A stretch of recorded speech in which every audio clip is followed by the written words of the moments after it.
వార్ధక్యం వచ్చాక నీకున్నది ఒక్కటే ఒక్క ధర్మం. మునివృత్తీనాం మననం చెయ్యి, సంతతము మననం చెయ్యి. నిన్ను రమ్మంటారు, నేను రానని చెప్పు, నేను రాను. అయిపోతోంది టైం, ఓ పక్క జ్యోతి ఆరిపోవడానికి సిద్ధమైపోతోంది సమయం. దీపం ఉండగా ఇల్లు చక్కబెట్టావు. లేచిన దగ్గర నుంచి పూజా మందిరం మీద ఎగబడకో. నీ కొడుకున్నాడు, కోడలున్నారు చేయడానికి, వాళ్ళకి అలవాటు చెయ్యి. నువ్వేం చేస్తావు? కూర్చో. ధ్యానమునందు కూర్చుని బాగా మననం చెయ్యి. నువ్వు ఇతపూర్వం ఏం విన్నావో, ఏం చదివావో, ఏం చూశావో అవి మననం చేస్తూ ఉండు. ఏ సంకల్పము ఊపిరి మీద ఆధారపడింది, ఏ ఊపిరి తర్వాత నీ ఆయుర్దాయం ఆగిపోతుందో ఎవరికి తెలియదు. వృద్ధాప్యంలోకి వచ్చేసావు, 3వ నెంబర్ ప్రమాద పతాకం పడిపోయింది, స్థానిక భద్రతా సూచనగా. ఇంకా ఎందుకు తిరుగుతావు? ఇక తిరగకు. మహానుభావులు ఉన్నారండి లోకంలో. శ్రీభాష్యం అప్పలాచార్య స్వామి వారికి నడుము విరిగిపోతే వారిని చూడ్డానికి వెడితే మిగిలిన వాళ్ళు కళ్ళనీళ్లు పెట్టుకున్నారు. స్వామి చక్కగా రామాయణం చెప్పేవారు, ఏమిటండి ఇలా నడుము విరిగిపోయింది అంటే ఆయన అన్నారు, తిరిగి తిరిగి చెప్పవలసిన అవసరం పూర్తయింది లేరా? ఏం మంచం మీద కూర్చుని రామాయణం తలుసుకో పొంగిపోలేవా? నీ దగ్గరికి వచ్చిన వాళ్ళకి చెప్పుకోలేవా అని ఒక చోట కూర్చుని అనుభవించమని స్వామి నన్ను ఇలా కటాక్షించాడు అన్నారు. శంభుహు అన్న నామం గురించి చెప్తూ, మనస్సు శంభావయతి, మంచి భావములను కల్పించుకొనుట కొరకు, మంచి భావములు మనస్సులో కలుగుట కొరకు శంభునామాన్ని ప్రయత్నపూర్వకంగా పట్టుకుని భగవంతుని యొక్క అనుగ్రహము చేత మనం మనుష్య జన్మని సార్థకం చేసుకోవలసినటువంటి అవసరం గురించి నిన్నటి రోజున ప్రస్తావన చేసి ఉన్నాం. పినాకి అని పిలుస్తారు తర్వాతి నామంలో స్వామి. ఈ పినాకి అన్న నామం చాలా చిత్రమైంది. ఎందుచేత నేను ఈ మాట అంటున్నానంటే, మీరు రామచంద్రమూర్తి యొక్క మూర్తిని చూస్తే ఆయన చేతిలో కోదండాన్ని పట్టుకుని ఉంటారు. అది ఆయన యొక్క అసలు ఆ కోదండాన్ని విడిచిపెట్టి కూర్చున్నటువంటి మూర్తి చాలా అరుదుగా ఉంటుంది. అసలు కోదండం చేతిలో లేకుండా ఎప్పుడూ ఉండదు. చేతిలో కోదండం పట్టుకున్నటువంటి పరమశివమూర్తి నాకు తెలిసి అక్కడ కనిపించదు. శంకరుడు కోదండం పట్టుకుని నిలబడినట్టుగా రథం మీద మీలో ఎవరైనా ఎప్పుడైనా ఎక్కడైనా ఒక ఫోటోని చూసి ఉన్నారా? చూసి ఉంటే సభకి తీసుకురండి, మేము సంతోషిస్తాం. అలా ఎప్పుడైనా చూశారా? అలా చూడడం కూడా కొంచెం కష్టం. ఎందుకంటే ఆయన పట్టుకునేటటువంటి ధనస్సు సామాన్యమైన ధనస్సు కాదు. మేరు పర్వతాన్ని ధనస్సుగా పట్టుకుంటారు. శ్రీ మహావిష్ణువు చేసేటటువంటి రాక్షస సంహారానికి, శంకరుడు చేసేటటువంటి రాక్షస సంహారానికి ఒక చిన్న తేడా ఉంటుంది.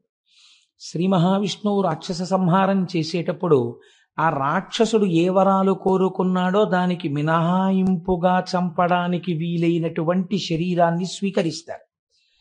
శంకరుడు రాక్షస సంహారం చేస్తే తాను ఎలా ఉన్నాడో అలాగే ఉండి చేస్తాడు. అంటే ఉన్నది ఒక్క పదార్థమే, నేను 2 పదార్థములుగా మాట్లాడటం లేదు. ఈయన కొంతమందిని రాక్షసుల్ని సంహరించారు. త్రిపురాసుర సంహారం అని ఒక అద్భుతమైన ఘట్టం ఎదర వస్తుంది ఏదో ఒక రోజున, మీరు విందురు గాని. అటువంటి సంహారం చేసినప్పుడు శంకరుడు వేరొక రూపాన్ని తీసుకుని సంహారం చెయ్యరు. ఆయన ఏ రూపంతో ఉంటారో అటువంటి సగుణమైన రూపంతోటే, అందరూ ధ్యానం చేసే రూపంతోటే సంహారం చేస్తారు. కానీ శివుడు ధనస్సు పట్టుకున్నట్టుగా మూర్తిని సాధారణంగా ఎక్కడా ఎందుకు చూపించరు? ఏ ఋషి కూడా అలా ఒక ధనస్సు పట్టుకున్నటువంటి పరమశివుని యొక్క చిత్రపటాన్ని ఊహ చేసి గీసి చూపించేటటువంటి ప్రయత్నం బహుశः లోకంలో ఎందుకు జరిగి ఉండదు? మీరు ఆలోచించండి. ఈ మాట మీకు బాగా అర్థమైతే పినాకి అనేటటువంటి నామము యొక్క అర్థము మీకు బాగా తెలుస్తుంది. ఈ నామం అర్థమైతే నేనైతే అంటాను, అసలు మన జీవితంలో కష్టము సుఖము అనేటటువంటి 2 మాటలకు సంబంధించిన ఒక లోతైన భావన మీకు తెలిసిపోతుంది. మీరు చూడండి, శంకరుడు ధనస్సు పట్టుకున్నాడు అని మీకు ఎలా తెలుస్తుందంటే శాబ్దికముగా తెలుస్తుంది, వేదము వలన తెలుస్తుంది. వేదం అనగా యజుర్వేదములో శ్రీరుద్రం ఉంది మనకి, రుద్రాధ్యాయం. ఈ రుద్రాధ్యాయం ప్రారంభం చేస్తూనే ఒక మాట అంటుంది. ఏమంటుందంటే, నమస్తే రుద్రమన్యవ ఉతోత ఇషవే నమః, నమస్తే అస్తు ధన్వనే బాహుభ్యాముతతే నమః, యాతయిషు శివతమా శివం బభూవతే ధనుః, శివాశరవ్యాయాతవతయానో రుద్రమృడయా అని ప్రారంభం చేసింది. ఆ తర్వాత అనువాకాలు పెడతాయనుకోండి. ఇది ప్రారంభం చేసినప్పుడు నమస్తే రుద్రమన్యవ ఉతోత ఇషవే నమః అంది ముందు. ఓ రుద్రుడా, రుద్రుడంటే అందాక శివుడే. ఓ రుద్రా, ఏమిటా కోపం మా మీద? అంత కోపంగా ఉన్నారేమిటి స్వామి? మీ కోపానికి నమస్కారం. నమస్తే రుద్రమన్యవ ఉతోత ఇషవే నమః, దీని ఉభయతర నమస్కారం అంటారు. ముందు ఆ కోపం చూసి భయం వేసి, నాన్నగారండి నాన్నగారండి నేనేం చేయలేదు నాన్నగారండి అని ముందు నాన్నగారండి వెనక నాన్నగారండి పెట్టి పిల్ల మాట్లాడితే నాన్నగారి దగ్గర తొందరగా ఎలాగోలా 4 మాటలు నాన్నగారి దగ్గరికి వెళ్ళి నాన్నగారు నాన్నగారు నాన్నగారు నాన్నగారు అంటే, నాన్నగారు లేక లేక పుట్టిన ఒక్కగానొక్క ఆడపిల్ల అక్క పేరు పెట్టుకున్నానని గబాలన చల్లబడిపోయి అనవలసినంత గట్టిగా ఏమీ అనడన్న చమత్కారం తెలుసుకున్న పిల్ల తప్పు చేసినప్పుడు ముందు వెనక నాన్నగారు కలిపినట్టు భక్తులు శంకరుణ్ణి పిలిచినప్పుడు నమస్తే రుద్రమన్యువ ఉతోత ఇషవే నమః, ఈశ్వరా మీ కోపానికో నమస్కారం. ఇప్పుడు మీరు ఒకటి ఆలోచించండి. మీరు రుద్రాభిషేకం చేయడం మొదలు పెడుతూ ఏమంటున్నారు? ప్రసన్నుడైన మూర్తికి మీరు నమస్కారం చేయట్లేదు. మీ కోపానికో నమస్కారం అండి అంటే ఆయన కోపంగా ఉన్నారా లేరా? మీ కోపానికో నమస్కారం అంటే ఆయన శాంతంగా ఎందుకు ఉన్నారండి? కోపంగానే ఉన్నారు. ఇప్పుడు కోపంగా ఉన్నారు కాబట్టి ఆయన ఏం చేస్తారు? కోపంగా ఉన్నవాడు తన చేతిలో ఉన్నటువంటి ఆయుధము నుంచి బాణములను విడిచిపెడతాడు. ఇవి మిమ్మల్ని రోదింప చేస్తాయి, అంటే ఏడిపిస్తాయి. ఎందుకు ఏడిపించాలి ఆయన అలాగా? ఎందుకు ఆయన అలా ధనస్సు పట్టుకోవాలి? మీరు ఒక్కసారి ఆలోచించండి. తండ్రికి సహజంగా కూతురంటే ఎనలేని ప్రేమ. అంత ప్రేమ ఉన్న తండ్రి ఒకరోజు కూతుర్ని దెబ్బలాడాడు గట్టిగా. ఎందుకు దెబ్బలాడాడు? ఏదో తప్పు చేసింది పిల్ల, ఏదో తప్పు చేసింది కాబట్టి తండ్రి దెబ్బలాడాడు. అది కూడా తెచ్చి పెట్టుకున్నాడు కోపాన్ని. ఇలా దెబ్బలాడకపోతే కుదరదు, మళ్ళీ పిల్ల ఇలాంటి తప్పు చేయకూడదు, అందుకుని దెబ్బలాడాలి నేను, అందుకుని దెబ్బలాడుతున్నాడు ఆయన. కాబట్టి ఇప్పుడు ఆయన కోపంగా ఉన్నాడు అంటే ఏమిటి? శిక్ష వేస్తాడు ఆయన తప్పకుండా. ఓ దెబ్బ కొట్టచ్చు, లేకపోతే ఓ గిల్లచ్చు, ఏదో ఒకటి చెయ్యొచ్చు. రుద్రుడు మిమ్మల్ని అలా ముట్టుకోవడం, అలా కొట్టడం, అలా గిల్లడం చేయడు. ఆయన ఏం చేస్తాడు? తన చేతిలో ఒక ధనస్సు పట్టుకుని ఉన్నాడు. అదే మేరుపర్వతం, బంగారు ధనస్సు. దాన్ని చిత్రించడం కూడా కష్టం. ఇప్పుడు ఆ ధనస్సులోకి ఏం చేస్తాడు? 2 పక్కల బాణాల యొక్క తూణీరములు ఉన్నాయి ఆయన దగ్గర. ఈ చేత్తో పట్టుకుని ఈ చేత్తో అన్న బాణం తీస్తాడు, ఈ చేత్తో పట్టుకుని ఈ చేత్తో అన్న బాణం తీస్తాడు. ఇప్పుడు మీరు ఆయన వంక చూసేటప్పటికే భయంతో వణికిపోతున్నారు అసలు. అటు దీన్ని ఘోర రూపము అంటారు ఈశ్వరుడు. ఈ ఘోర రూపంతో నిలబడి ఏం చేస్తాడు? ఇంకా ఇలా తీయడానికి సిద్ధంగా ఉన్నాడు. తీసి ఎక్కువ పెట్టాడో ఉత్తర క్షణంలో ఫలితమేమి? మీ కన్నుల వెంట అశ్రుధారలు కారతాయి. ఎందుకు అసలు అలా బాణం వేయడమైనా? ఎందుకు అలా బాధ పెట్టడం? తండ్రే జగత పితరవ్ వందే పార్వతీ పరమేశ్వరవ్ అని పిలుస్తున్నామే, అటువంటి వాడు ఎందుకు అలా బాధ పెట్టడం? ఏం తండ్రి కూతురుని ఎందుకు బాధ పెట్టాడు? కూతురు ఎడిచేట్టు ఎందుకు మాట్లాడాడు? దిద్దడానికి. అలాగే మీరు చేసిన పాపము యొక్క ఫలితము ఉన్నది. మీరు ఏడిస్తే తప్ప, బాధపడితే తప్ప ఆ పాపం పోదు. కాబట్టి ఇప్పుడు ఏం చేయాలి? మిమ్మల్ని ఏడిపించాలి. ఏడిపించడానికి ఏం చేస్తున్నాడు? తీస్తున్నాడు ఆ బాణాలు. ప్రాజ్ఞత కలిగిన వాడు ఏం చేస్తాడంటే, ఈ శరీరంతో నేను ఉన్నాను అంటే నేను పాపము చేశాను, పుణ్యము చేశాను. నిన్నటి రోజు మీకు చెప్పాను, మీరు ఈ శరీరంతో ఈ లోకంలో ఉన్నారంటే మీరు సుఖాన్ని దుఃఖాన్ని కూడా అనుభవిస్తారు. తప్పు చేసేశారు, ఆ విషయంలో సందేహం లేదు, కాబట్టి దుఃఖం అనుభవించాలి. అంత దుఃఖం నేను అనుభవించలేను. నేను పాపం చేశానన్న విషయంలో మాత్రం నీతో వాదించడానికి నేను సిద్ధంగా లేను. పాపము చేసి ఉన్నాను, కానీ నన్నంత ఏడిపించద్దు, నేను తట్టుకోలేను. నేనంత ఏడిస్తే ఏమవుతుందో తెలుసా? నీ పాదముల యందు విస్మృతి కలుగుతుంది. నేను ఆ ఏడుపులో ఉండిపోతాను. ఏదో బాధ కలుగుతుంది నా మనస్సుకి. ఆ బాధలో నేను ఉండడంలో కొంతకాలము నా జీవితంలో నీ పాదములకు దూరం అయిపోతాను. నిష్ఠతో నీ పాదములు పట్టుకోలేని స్థితి నాకు వచ్చేస్తుంది. కాబట్టి ఈశ్వర మీ కోపానికో నమస్కారం, ఈశ్వర మీ ధనస్సుకో నమస్కారం, ఈశ్వర మీ బాణములకో నమస్కారం. మీరు ఏం చేస్తారో తెలుసా? యాత యశు శివతమా శివం బభూవతే ధను. మేము సంతోషించే బాణాలు వేయండి. సంతోషించే బాణాలు కూడా ఉంటాయండి. బాణం వేయడం అంటే దుఃఖం కలుగుతుంది, కానీ సంతోషపెట్టే బాణాలు, దుఃఖం పెట్టే బాణాలు అని 2 బాణాలు ఉంటాయేంటి? అంటే ఇప్పుడు ఆయన ఏం చేస్తాడు? కొట్టేటప్పుడు ఇలా మొహం పెట్టి ఇలా కొట్టాడు అనుకోండి, ఏడవాలి. మంచి సంతోషంగా తండ్రి వచ్చి, శాబాష్ నాన్న, పొంగిపోతున్నాను రా నీలాంటి కూతుర్ని చూసుకుని కొట్టాడు వీపు మీద. ఇప్పుడు దెబ్బ తగిలింది, కానీ ఇప్పుడు ఆ చురుక్కు అనిపించట్లా కూతురికి. కళ్ళంబట ఇప్పుడు నీళ్ళొచ్చాయి. నాన్నగారండి, మీరు నన్ను అన్ని మాటలు కోరినందుకు మీ మనసు పొంగిపోయేలా నేను 5 ఏళ్లు సంగీతం నేర్చుకుని ఒక కీర్తన పాడానండి. మీ మనస్సు ఇవాళ రంజిల్లింది, నా జీవితానికి చాలంది కూతురు. ఇప్పుడు కొట్టాడు, అప్పుడు కొట్టాడు. ఇప్పుడు కొట్టినప్పుడు కళ్ళంబట నీళ్ళొచ్చాయి, అప్పుడు కొట్టినప్పుడు కళ్ళంబట నీళ్ళొచ్చాయి. ఈ కొట్టిన కళ్ళంబట నీళ్ళు ఏమున్నాయో అవి వచ్చేట్టు కొట్టు మమ్మల్ని అంటే అలా ఎలా చేస్తాం? మరి పుణ్యం ఏది? నాకు పుణ్యం లేదు కదా, ఆ పుణ్యం లేకుండా అలా నీకు సుఖం ఎలా ఇస్తాను అంటావేమో. నిన్నటి రోజున మహేశ్వర శబ్దానికి మేమేం చెప్పాం? నువ్వు సర్వస్వతంత్రుడమని చెప్పాం.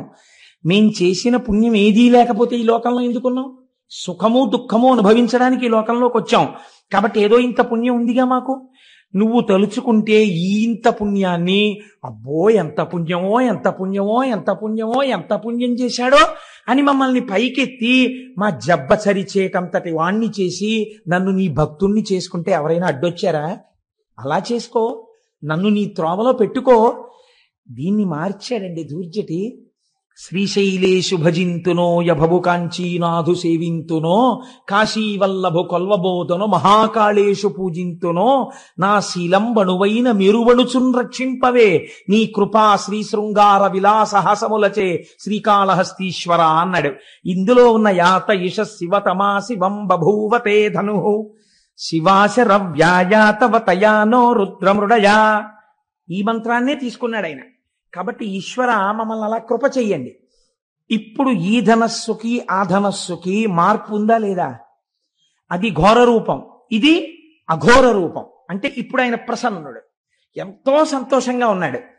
మొదటిది ఘోర రూపం. ఘోర రూపం వదిలేయి, శాంత రూపాన్ని స్వీకరించు. మా పట్ల ప్రసన్నుడివి కావు తండ్రి అని అడుగుతాం. అసలు పినాకము అన్న శబ్దాన్ని మీ జీవితానికి అన్వయం చేసుకోవడానికి రుద్రం ప్రారంభం ఇలాగే మాట్లాడి. ఇది అసలు ధనస్సు. ఈ ధనస్సుని మీరు అన్వయం చేసుకోవాలి జీవితంలోకి. నేను ఏది చేస్తే ఘోర రూపంతో ఈశ్వరుణ్ణి చూడవలసి వస్తుంది. అలా చూడడం ఎందుకు? నాన్నగారండి నిజమే తప్పైపోయింది నాన్నగారండి, అంత కోపంగా చూడకండి నాన్నగారండి, ఆ ధనస్సు పక్కన పెట్టేయండి, మళ్ళీ మీరు నన్ను పూర్వం చూసినట్టుగా ప్రసన్నంగా నన్ను చూడండి నాన్నగారండి అని చెప్పుకోవలసిన రోజు నీ జీవితంలో ఎందుకు రావాలి? అసలు ఎప్పుడూ నీ తండ్రి నిన్ను ఎలా చూశాడో అలా చూసేటట్టు నువ్వు ఎందుకు ఉండలేవు?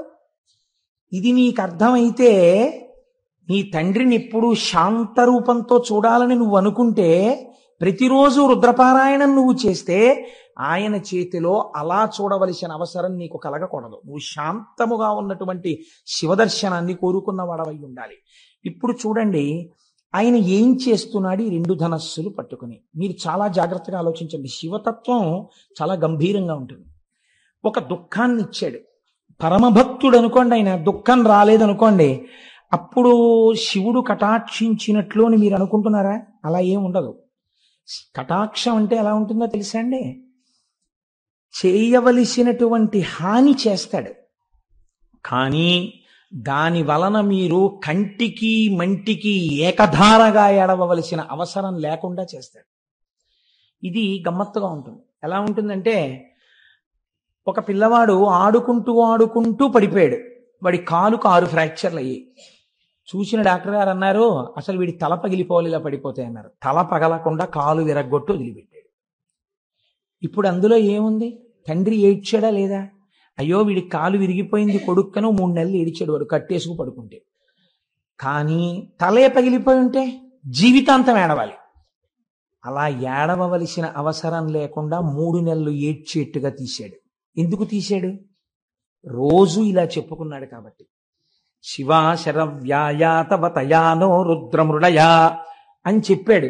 ఈశ్వర, నేను తప్పకుండా తప్పు చేసి ఉంటాను, అందుకే ఈ ఉపాధిలో ఉన్నాను, కానీ ఘోరమైన శిక్ష నాకు వెయ్యకు. శిక్ష అనుభవిస్తాను, కానీ ఆ శిక్ష ఎలా ఉండాలంటే నీ పాదార విందముల యందు స్మృతిని పోగొట్టేటటువంటిది కాకూడదు.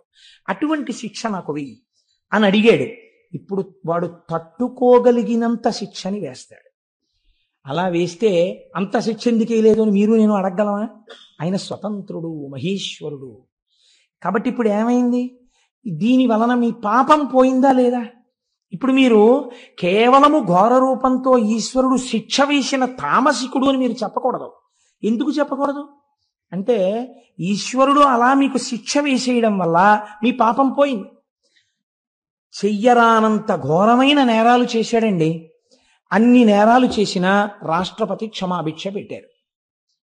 ఇప్పుడు ఆయన మామూలుగా అందరితో పాటు జీవనం చేసుకుంటూ బయట తిరుగుతున్నాడా? తిరగట్లేదా? తిరుగుతున్నాడు. కోర్టు ఆయనకి మరణశిక్ష వేసింది, రాష్ట్రపతి క్షమాభిక్ష పెట్టాడు.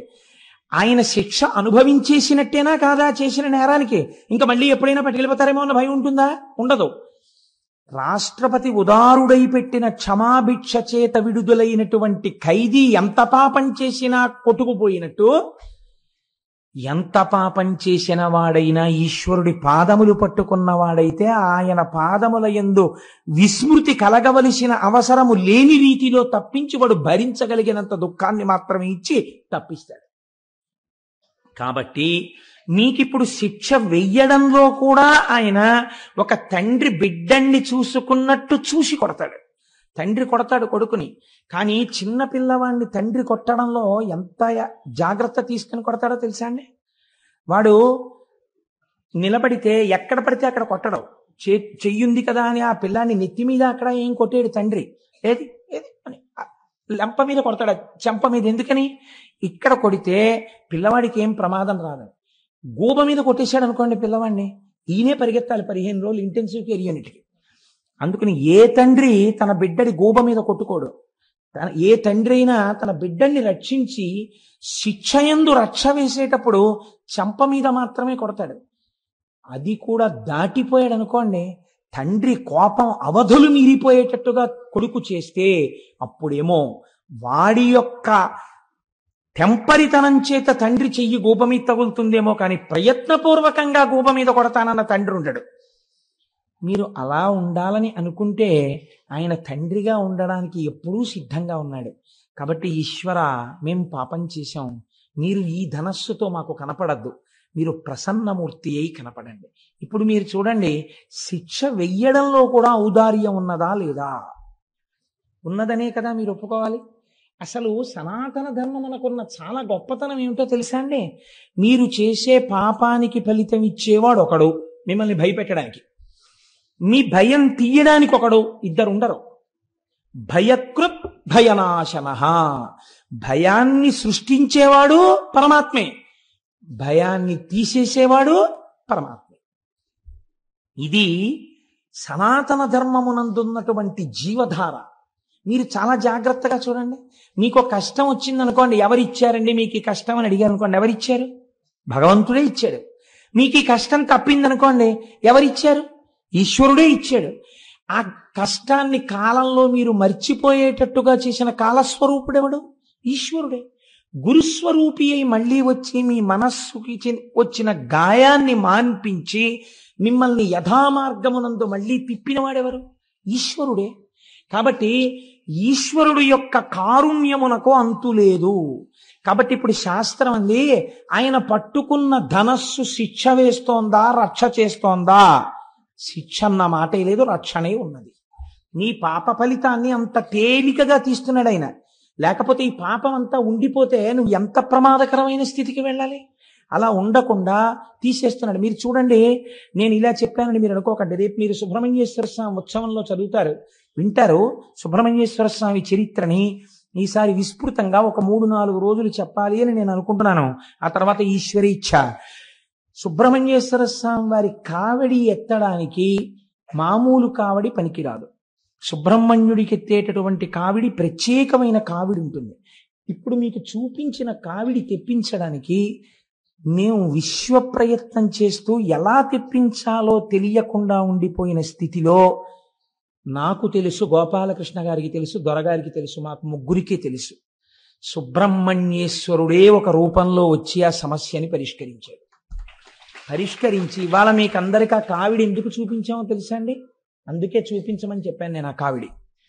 ఆ కావిడి పట్టుకోవాలి. సుబ్రహ్మణ్యుడు వరం ఇచ్చాడు, ఎవరు ఆ కావిడిని ఇలా పట్టుకుని దానికి పాలకుండ పెట్టి పట్టుకుని వస్తారో వాళ్ళకి ఆచంద్ర తారార్కము వంశమాగకుండా నేను చూస్తానని వరం ఇచ్చాడు. ఆ ఘట్టాన్ని మీకు నేను చూపిస్తాను. సుబ్రహ్మణ్యేశ్వర స్వామి చరిత్ర చెప్పినప్పుడు ఈశ్వరుడు కారుణికుడు. నాగదోషం ఉంటే, సర్పదోషం ఉంటే సంతానమునకు ప్రతిబంధకం వస్తుంది. అదే ఈశ్వరుడు ఆ ప్రతిబంధకమునకు విరుగుడు చెప్పాడు. ఇలా కావిడి పట్టుకుని రా భుజం మీద, చాలు నీకు ఆ దోషాన్ని తీసేస్తాను. ఎప్పుడు? ఇప్పుడు బిడ్డలు ఉండొచ్చు, ఏమో 6 తరాల తర్వాత ఆ బాధ నీ వంశంలో ఇహలాదు, తీసేశాను. ఆచంద్ర తారార్కం నీ వంశం నిలబడిపోతుంది. నీ కోర్కెలు తీరడానికి ఒక్కటే ఒక్క మార్గము, ఈ కావిడి పట్టుకుని రావాలి. ఆ కావిడి పట్టుకుని రావడానికి ఈ కావిడి మేం మీకు ఇస్తే మీరు పురుషార్థం ఏం చేసినట్టు అవుతుంది? దానికోసం మీ దగ్గర 500 రూపాయలు తీసుకోవడం తప్ప ఆ 500 రూపాయలు లేకపోతే ఈ 1,00,000 రూపాయల ఖర్చునో ఎవరితోనో ఇప్పించి ఉత్సవం నిర్వహించలేక కాదు. అలా చెయ్యకూడదు, అది శాస్త్ర మర్యాద కాదు. పురుషార్థము అని మన కష్టార్జితాన్ని అక్కడ వెచ్చించాలి. అప్పుడు దాని వలన ఏమవుతుందంటే మీ చెమటని కొంత ఆదాయాన్ని మీరు ఈశ్వరుడి దగ్గర ఒడ్డారు కనుక ఆ పాపము ప్రతిహతమవుతుంది. ఎంతమందికి ఇవ్వగలం దాన్ని? ఇప్పుడు ఆ తారీఖు లోపల అన్ని తయారైపోవాలి, అన్ని కావిళ్ళు. ఎన్ని కావిళ్ళు తయారు చేయగలరు? అలాగని ఎన్నో కావిళ్ళు చేసేస్తే కూర్చోబెట్టి అంత అందంగా క్రతువు ఎలా చేయగలం? అందుకని దాన్ని ఇప్పటికే దాని గురించి ఎంతో ప్రెషర్ ఉన్నా 200 మందికి మాత్రమే రిస్ట్రిక్ట్ చేయడానికి కారణం అది. కళ్యాణం వరకు ఆ రోజున వల్లీ కళ్యాణం చాలా అరుదుగా జరుగుతుంది. వల్లీ కళ్యాణం జరిగిన రోజున కూడా కేవలం స్వార్థంతో కొంతమందిమే ఇందులో వెళ్ళి నిలబడిపోవడం మా కోరిక కాదు. ఎవరికి ఈ ఉత్సవంలో టిక్కెట్ ఉన్నాయో వాళ్ళందరికీ ఈశ్వరానుగ్రహం కలగడం కోసం కళ్యాణ సామాగ్రి కూడా మీ చేతులతోనే పట్టుకుని మనందరం ఈ ఉత్సవానికి ఇక్కడ ప్రదక్షిణం చేసి అయ్యప్ప స్వామికి చూపించి, పైన సుబ్రహ్మణ్యుడు ప్రతిష్ఠ అయి ఉన్నాడు, స్వామికి చూపించి వాళ్ళు వచ్చి కళ్యాణానికి సంబారాలు ఇస్తారు. ఇక్కడ దాన్ని ఎంత ప్రయోజనకరంగా చేయించగలమన్న దాని గురించి మేము ఆలోచిస్తున్నాం. ఒకవేళ 500 కట్టలేని వాళ్ళు ఉంటారు, ఏ కారణం చేతనైనా, లేదా దంపతులుగా రాలేకపోయిన వాళ్ళు ఉంటారు ఆ రోజున. వాళ్ళకి ఎలా మరి అంటే వాళ్ళ కోసమే అభిషేకం ఏర్పాటు చేశాం. అభిషేకాన్ని చూస్తూ కూర్చుంటే చాలు. ఆయన మహానుభావుడు సుబ్రహ్మణ్య మంత్రోపాసకుడు అడగగానే అంగీకరించారు. ఒక పీఠాధిపతి పరమహంస వారు వచ్చి విజయం చేసి వేదిక మీద కూర్చుని కార్యక్రమానికి ఆధ్వర్యం వహించి ఈ 200 మందికి అగ్రభాగాన వారు నడుస్తూ వారితో కలిసి నడుస్తారు వీళ్ళు. ఇది నేను ఎందుకు సమన్వయం చేసి మీకు చెప్పానంటే, కేవలం మీకు జరుగుతున్న సత్యాన్ని ఆవిష్కరించడం ఒక ప్రయోజనం. రెండవ ప్రయోజనం మీరు చూడండి, ఎప్పుడో రాబోయేటటువంటి ప్రమాదానికి మీరు ప్రయత్నపూర్వకమైనటువంటి విరుగుడు వేదములు ప్రతిపాదన చేసి ఉన్నాయి. నువ్వు ఈ కర్మ చెయ్యి, నీకు ఇబ్బంది రాదు అని మనకి చెప్తోంది శాస్త్రం. లేకపోతే అభిషేక ప్రక్రియ ఎందుకు వచ్చింది? హోమం ఎందుకు వచ్చింది? ఎందుకు వల్లీ కళ్యాణం వచ్చింది? ఎందుకు కావిడొచ్చింది? ఒక ప్రయోజనాన్ని ఇప్పుడు అన్ని వేళలా మళ్ళీ అస్తమానం శివమహాపురాణం చెప్తామా? శివమహాపురాణం చెప్తేనే సుబ్రహ్మణ్యేశ్వర స్వామి వారి చరిత్ర పూర్ణంగా వస్తుంది. పూర్ణంగా సుబ్రహ్మణ్యేశ్వర స్వామి చరిత్ర విని అనుసంధానం చేసి కళ్యాణం చేసుకోవడం ఎంత మహత్తరమైన భాగ్యం అది. సంపూర్ణ రామాయణం చెప్పి పట్టాభిషేకం అన్ని సంవత్సరాలు జరుగుతాయా? ఈశ్వరానుగ్రహం కలిగింది, 1 సంవత్సరం చేశాం. అలా పునఃపునః కాకినాడలో జరగాలని నా కోరిక. అది నా ఉద్దేశం. నేను చెప్పాను కాబట్టి నా ఒక్కడితోటే ఆ కళ్యాణం అలాగే ఉండాలి తప్ప వేరెవరో ఏదో అలాంటివి జరగకూడదు నా స్వార్థం నాకెన్నడూ లేదు. పునఃపునగా ఏడాదికి 10 మాటలు సంపూర్ణ రామాయణం కాకినాడలో జరిగితే సంతోషించే వాళ్ళలో ప్రథముండి నేను. కాబట్టి మీరు చూడండి, శాస్త్రం అంది అందుచేత పాతి జగదిది పినాకం అంది. ఇక్కడ చెప్పింది వ్యుత్పత్తి. ఇప్పుడు ఈ ధనస్సు ఏం చేస్తోంది? ఈ ధనస్సు మీకు ఘోర రూపముతో పాప ఫలితమునిచ్చినా, అఘోర రూపముతో సుఖమునిచ్చినా అది చేస్తున్నది మీ యొక్క రక్షణయే. కనుక లోకములను రక్షించగలిగినటువంటి ధనస్సు. ఆ ధనస్సు దేన్ని రక్షిస్తుంది? ఒక్కరిని, ఇద్దరిని, ముగ్గురిని కాదు.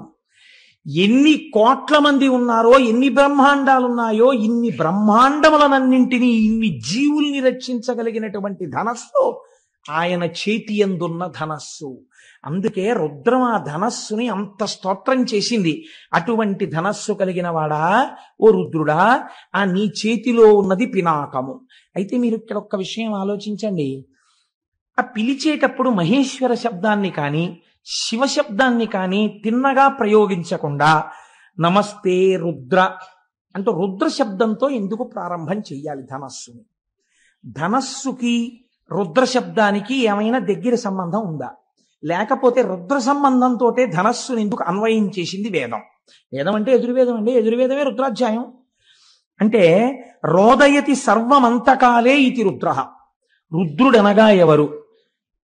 ఆఖరణ ఈ సమస్త లోకములను లయం చేసేస్తున్నప్పుడు అందరినీ ఏడిపించేవాడెవడో వాడు రుద్రుడు. ఇప్పుడు ఈ మాట మీరు కొంచెం చాలా జాగ్రత్తగా ఒడిసి పట్టుకోవాలి. ఇప్పుడు ఏమైంది? నేను చెప్పిన దానికి ఇది పూర్తి విరుద్ధమై కూర్చుంది. ఇప్పుడు ఆయన ఏం చేస్తాడు? అంత్యకాలమునందు అనగా లోకములనన్నింటినీ చిట్ట చివర ప్రళయ జలముల యందు ముంచేసేటప్పుడు అందరినీ పెద్ద పెట్టును ఏడిచేటట్టు చేస్తాడు. ఏమండి, మీరు ఇందాకడి నుంచి ఆ ధనస్సు యందు రక్షణ ఉంది అన్నారే, పిలిచేటప్పుడు రుద్రశబ్దంతో పిలిచారు ఈ ధనస్సుని, రుద్రుడి చేతిలో ఉన్న ధనస్సుని పిలిచారు. రుద్రశబ్దానికి ఉన్నటువంటి వ్యాఖ్యానం ప్రళయమునందు లోకములను ఏడిపించేవాడు అని ఉంది. ఏడిపించడానికి ధనస్సు పట్టుకుంటే అది రక్షణ ఎలా అవుతుంది? ఇప్పుడు ఆ ధనస్సుకి పాతి జగదిది అన్న అన్వయం ఎలా కుదురుతుంది? నేను మీకు అర్థమయ్యేట్టు చెప్పగలుగుతున్నాను అనుకుంటున్నాను. కొంచెం జటిలమైన విషయం కాబట్టి మీరు చూడండి, ఆయన ఏడిపించినట్టే కనపడుతుంది. కానీ మీకు నేను ఒక్క ఉదాహరణ చెప్తే మీరు పట్టేసుకుంటారు. ఒక పిల్లవాడు వాడు తల్లిలో పడుకునేటప్పుడు వాడు నిద్రపోయాడు. నిద్రపోయిన తర్వాత తల్లి ఏం చేసిందంటే వాడి బుగ్గ మీద ముద్దు పెట్టుకుని కన్నుల నీరు పెట్టుకుని తల్లి అంది, నాన్న నువ్వు ఆడుకోకూడదని కాదురా, నువ్వు రాత్రి 11 దాటినా ఆడితే నీకు పడదు, నీకు వేడి చేసేసి తెల్లవారేసరికి నీకు దగ్గు మొదలైపోతుంది. గొర్రె దగ్గు అంటారు, గొర్రె దగ్గు వచ్చేస్తుంది నాన్న, అందుకు నిన్ను పడుకోబెట్టాను రా, అంతేకాని నీ మీద నాకేమన్నా కోపమా అంటుంది. ఇప్పుడు పిల్లవాడి దృష్టిలో అమ్మ రాక్షసి, కానీ అమ్మ దృష్టిలో పిల్లవాడిని ఎందుకు కొట్టి పడుకోబెట్టింది? పిల్లవాడి రక్షణ కోసమేనా?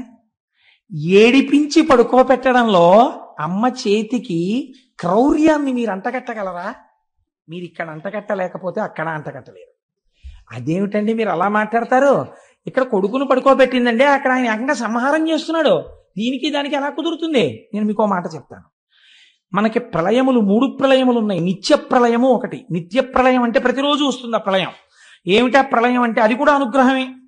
రాత్రి నిద్ర, ఈ నిద్ర పట్టలేదనుకోండి అత్యంత ప్రమాదకరం.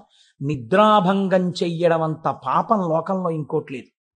కాబట్టి నిద్ర పట్టేటట్టుగా ఈశ్వరుడు అనుగ్రహించి మీకు సుఖాన్ని కల్పించడం నిత్య ప్రళయం. రెండవది ఆత్యంతిక ప్రళయము అంటారు. బాగా సాధన చేసి భక్తితో భగవంతుణ్ణి చేరుకోవడానికి అడ్డంగా ఉన్న ప్రతిబంధకములను గుర్తించి వాటిని తొలగతోసుకొని భక్తితో కూడిన కర్మానుష్ఠానము చేత ఈశ్వరానుగ్రహముగా జ్ఞానమును పొంది అద్వైత సిద్ధి చేత మోక్షానందమును పొందేటట్టుగా యోగ్యతని సంతరించుకున్నవాడు ఈశ్వర కటాక్షము చేత మోక్షము పొందడమే ఆత్యంతిక ప్రళయము. ఇది కూడా ఈశ్వరానుగ్రహంగా మోక్షం పొందుతారు ఒక రమణ మహర్షి వంటి మహాభాగులు. మీరు చూడండి, అది ఆత్యంతిక ప్రళయం. మూడవది మహాప్రళయము అంటారు. ఆత్యంతిక ప్రళయంలో ఒక్కొక్క మెట్టు ఎక్కి వెళ్ళిపోయారు అందరూ. అందుకే మన వాళ్ళు పూర్వం కైలాసపాళి ఆడించేవారు. కైలాసపాళి 10 మంది పిల్లలు కలిసి మొదలు పెడతారు. 9 మంది పండిపోతారు, ఒక్కడే ఉండిపోతాడు. వాడు ఒక్కడు పండడం. అప్పుడు వాడు అలా దేవతల్లో తిరుగుతూ ఉంటాడు, కానీ వాడు విరాట్ పురుషుల్లోకి వెళ్ళడం. వెళ్ళకపోతే వాడిని ఏం చేసేవారంటే వీడు కూడా పండిపోయినట్టే అని చెప్పేసి వాడు 4 వేసినా సరే ఇటు 2 గళ్ళు, ఇటు 3, ఇటు 4 లెక్క మార్చేసేవారు. లెక్క మార్చేసి 4 అంటే అసలు అప్పటి వరకు 1, 2, 3, 4. ఇప్పుడు వీడు ఒక్కడు పంజాలు వేసుకుంటూ కూర్చోవడం వాడికి అప్పటికే పట్టలేదు ఆ 3. అప్పుడు ఏం చేస్తారంటే 1, 2, 3, 4 ఆఖరిని ఇలా నప్పేచ్చు, పర్వాలేదు నువ్వు పండిపోయావు అంటే ఆ పిల్లాడు సంతోషంగా చేతులు కొట్టుకుంటూ వెళ్ళిపోతాడు. అలా ఈశ్వరుణ్ణి తమంత తాము పొందలేని వాళ్ళని ఈశ్వరుడే పొందుతాడు. అప్పుడు కూడా వాళ్ళు ఏమంటారంటే ఇలా ఉండిపోతాం అని ఏడుస్తూ ఉంటారు జీవబుద్ధితోటి. తప్పు నాన్న, అందరూ పొందేశారు, మీరు ఉండిపోయారు, మిమ్మల్ని నేనే పొందేస్తానని మైనపు ముద్ద నల్లపూసల్లో తిరిగి తనే పుచ్చేసుకున్నట్టు జీవుల్ని తానే పొందేస్తాడు. వాళ్ళు ఏడుస్తున్నా వాళ్ళకి సిద్ధిని ఇచ్చేస్తాడు. ఇప్పుడు ఆ మహాప్రలయాన్ని జీవులు ఏడుస్తున్నా వాళ్ళు రోధిస్తున్నా తాను పొందడం రక్షణ హేతు అంటారా, తామసంతో కూడుకున్నటువంటి సంహార ప్రక్రియ అని మీరు పిలుస్తారా? ఇప్పుడు అలా చేసినటువంటి రుద్రుడి చేతి ధనస్సు సాత్వికమైనది, లోకరక్షణ హేతు అని నేను అంటాను. కాదని మీరు అనగలరా? కనుక ఇప్పుడు అది ఏమైంది? లోకములను ఏడిపించేటటువంటి వాడంటే వీడి మూర్ఖత్వం చేత ఇంకా ఇలా ఉంటానంటున్నాడు. యుగమైపోయింది, నీకు ఇంత సమయం ఇచ్చినా పొందలేకపోయావు, నేనే నిన్ను పొందేస్తానని పొందేశాడు పరమాత్మ. అది కూడా ఆయన యొక్క అనుగ్రహము. కాబట్టి ఇప్పుడు ఏమైంది? రోదయతి సర్వమంతకాలే ఇతి రుద్రః రుత్య ధర్మానవ లోకయతి ప్రాపయతీతివా రుద్రః. ఇది ఒక చిత్రమైనటువంటి మాట. వేదము శబ్ద ప్రమాణమై మనకి ధర్మాన్ని బోధ చేస్తోంది. వేదం అంతా ఏం బోధ చేస్తుంది అంటే ధర్మమే. అందుకే వేదము మారితే దేనిగా మారింది అంటే రామాయణంలో చెప్పారు, వేద వేద్యే పరే పుంసి జాతే దశరథాత్మజే వేద ప్రచేత సాదాసీత్ సాక్షాత్ రామాయణాత్మన. వేదము ధర్మమే కాబట్టి వేదము రాశీభూతమైనటువంటి ధర్మాన్ని నేర్పే కావ్యముగా రామాయణంగా వచ్చింది. ధర్మమే రాశీభూతమైనటువంటి భగవానుడు రామో విగ్రహవాన్ ధర్మగా రాముడిగా వచ్చాడు. ఇప్పుడు వేదం నీకేం చెప్తుంది? ధర్మమే చెప్తుంది. నువ్వు ఇలా ఉండు, ఇలా ప్రవర్తించు, ఇదే మాట చెప్తుంటుంది వేదం. ఈ ధర్మాన్ని ఎలా చెప్తుంది వేదం అంటే మీకు సూక్ష్మంగా ఒక మాట చెప్తారు పెద్దలు. ఏమంటారంటే, అంటే ఇప్పుడంటే లోకంలో కొంచెం ఆ మాటలు లుప్తమైపోతున్నాయి. పూర్వకాలంలో పెద్దలు ఎవరి దగ్గరికైనా మనం వెడితే, నాయన నీ ఇష్టాపూర్తములు జరుగుచున్నవా అని అడిగేవారు. ఇది సాధారణంగా గురువులు శిష్యుడు ఒక నెల 2 నెలల్లో కనపడితే గురువు శిష్యుణ్ణి అడుగుతాడు, ఏమయ్యా నీ ఇష్టాపూర్తములు నడుస్తున్నాయా అని అడుగుతాడు. ఇష్టాపూర్తములు నడుస్తున్నాయా అంటే ఏమిటండి అంటాం మనం. ఇష్టాపూర్తములు అంటే ఏమిటో తెలుసా అండి? 2. ఒకటి, మీకు కాయికమైన శక్తి ఉంటుంది, అంటే శరీరమునందు కొంత శక్తి. ఈ శక్తితో ఏం చెయ్యమని శాస్త్రం చెప్పిందంటే మీరు ఈశ్వర సేవ చెయ్యమని చెప్పింది. నేను ఆర్టీసీలో పనిచేసే ఒక గౌరవప్రదమైన ఉద్యోగి వెంకటనగర్ శివాలయంలో చీపురు పట్టుకు తుడుస్తూ ఉంటారు, నేను చూస్తూ ఉంటాను. అప్పర్ చేసేవారు. ఇది మీకు ఎదర శివమహాపురాణంలో వస్తుంది, ప్రియ పురాణంలోంచి.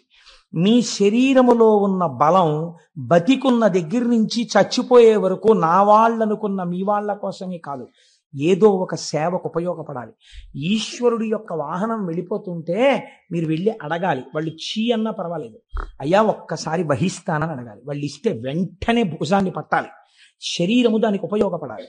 మీరు ఎక్కడికైనా వెడితే ఓసారి దేవాలయాన్ని తుడవాలి. మీరు ఎదర భస్మం గురించి చెప్పినప్పుడు బ్రహ్మోత్తర ఖండంలో విందురు గాని, స్కాంద పురాణం బ్రహ్మోత్తర ఖండంలోంచి అనుసంధానం చేస్తాను, అక్కడ విందురు గాని. ఎందుకంటే పేరుకి శివమహాపురాణం అంటున్నాను కానీ నేను శివాష్టోత్తరం, పెరియ పురాణం, శివమహాపురాణం ఎన్నింటినో అనుసంధానం చేస్తున్నాను. మళ్ళీ ఇందులో తెలుగులో చేయబడినటువంటి సాధికారికమైనటువంటి శివమహాపురాణాన్ని కొంత సమన్వయం చేస్తున్నాను. కాబట్టి అంటే ఇదంతా నా ప్రజ్ఞాన్ని నేను చెప్పట్లేదు, అదొక ఈశ్వరానుగ్రహం అని చెప్తున్నాను. మీ వంటి పెద్దలు కూర్చోవడం వల్ల ఈశ్వరుడు నాతో పలికించుంటుంటాడు. కాబట్టి ఇష్టాపూర్తములు అంటే మీ కాయికమైన శక్తిని ఈశ్వరుడి కొరకు ఉపయోగించుట. మీరు కొంత ద్రవ్యాన్ని ఆర్జించారు.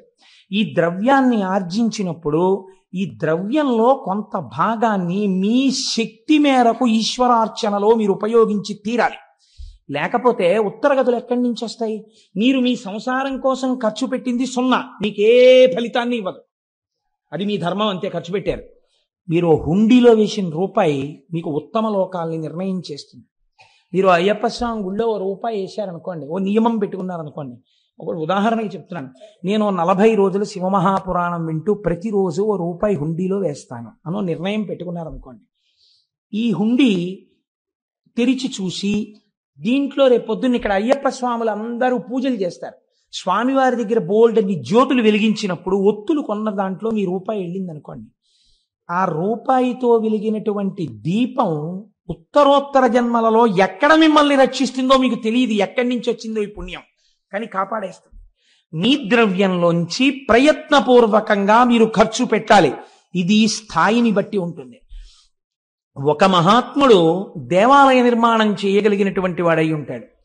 వేరొక మహాత్ముడు ₹1 హుండీలో వేయగలిగిన వాడై ఉంటాడు. వేరొక మహాత్ముడు ఏదో ఒక సేవకి కొంత డబ్బు కట్టి సేవ చేసుకోగలిగిన వాడై ఉంటాడు.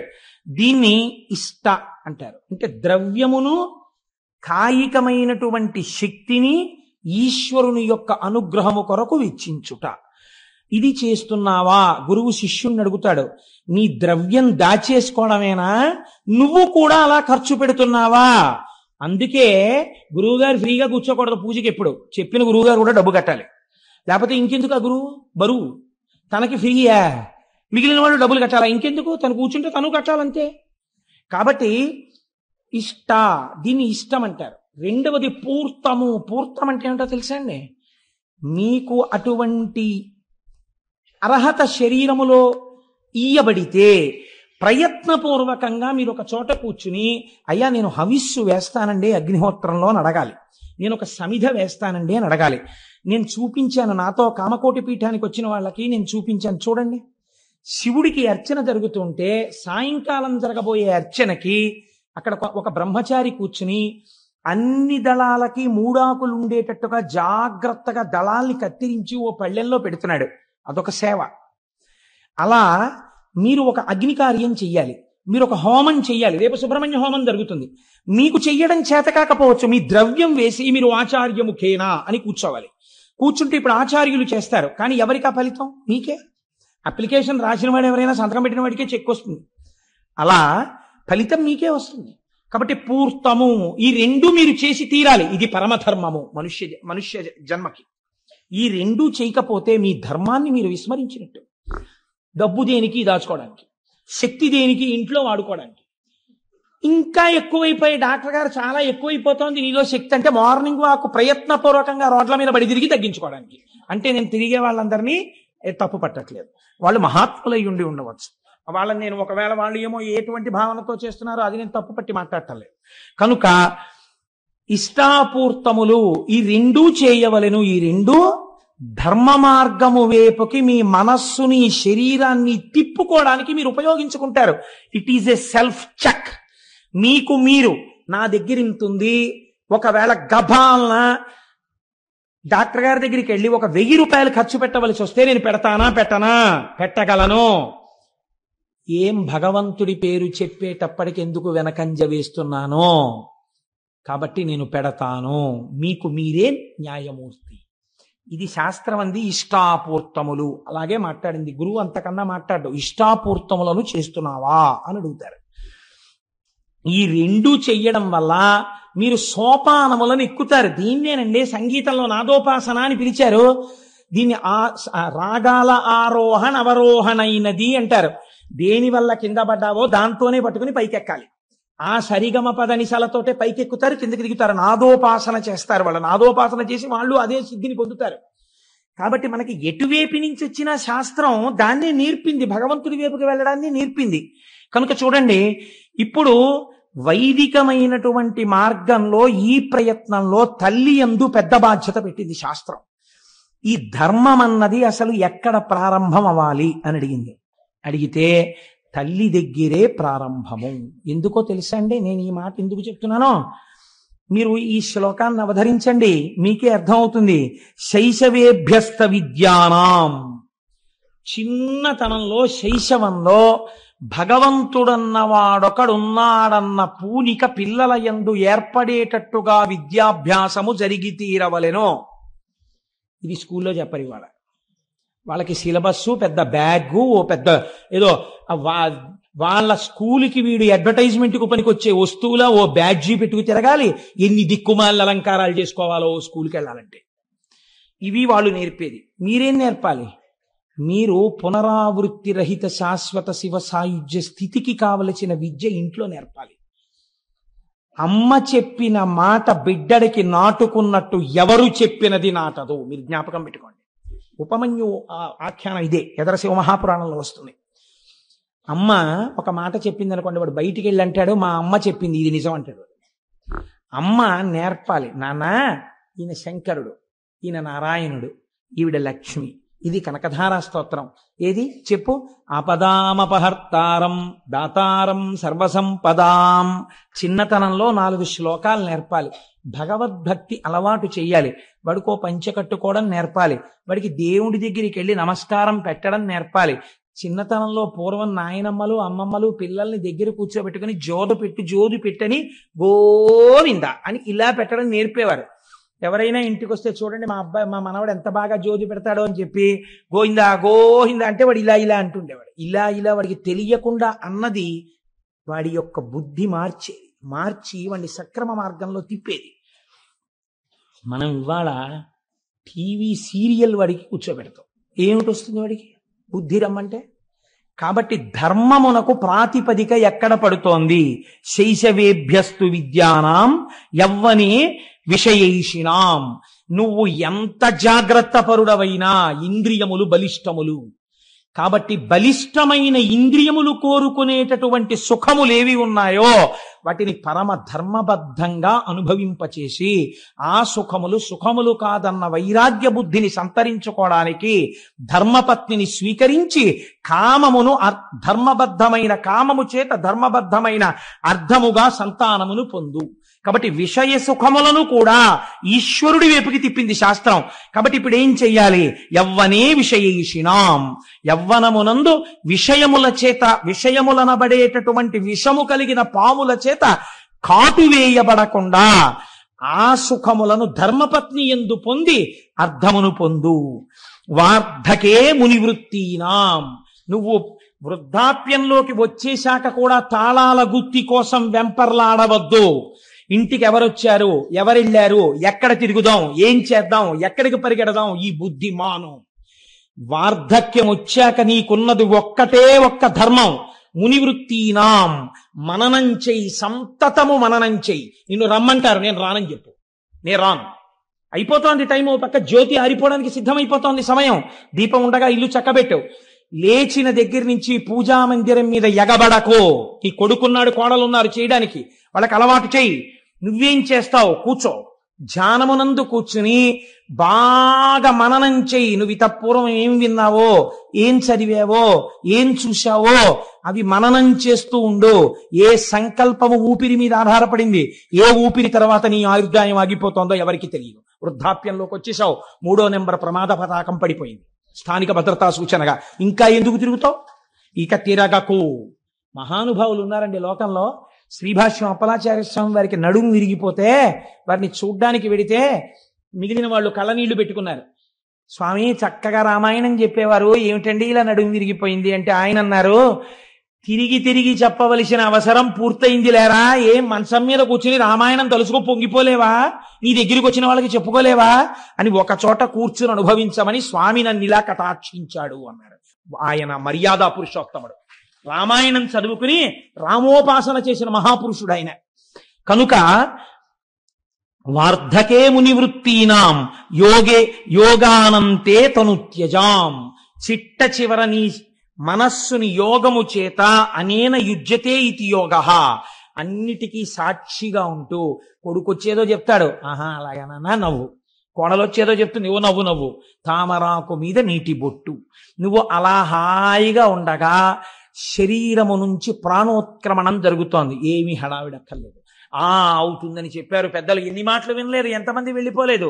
నా అదృష్టం. నేను ఇప్పుడు చూడబోతున్నాను. ఎవరిని చూడబోతున్నాను? మహాపురుషులైన వారందరూ శరీరాలు విడిచిపెట్టిన చోటు ఎక్కడుందో అక్కడికి వెళ్ళి నేను వారి దర్శనానికి వెళ్ళిపోతున్నాను.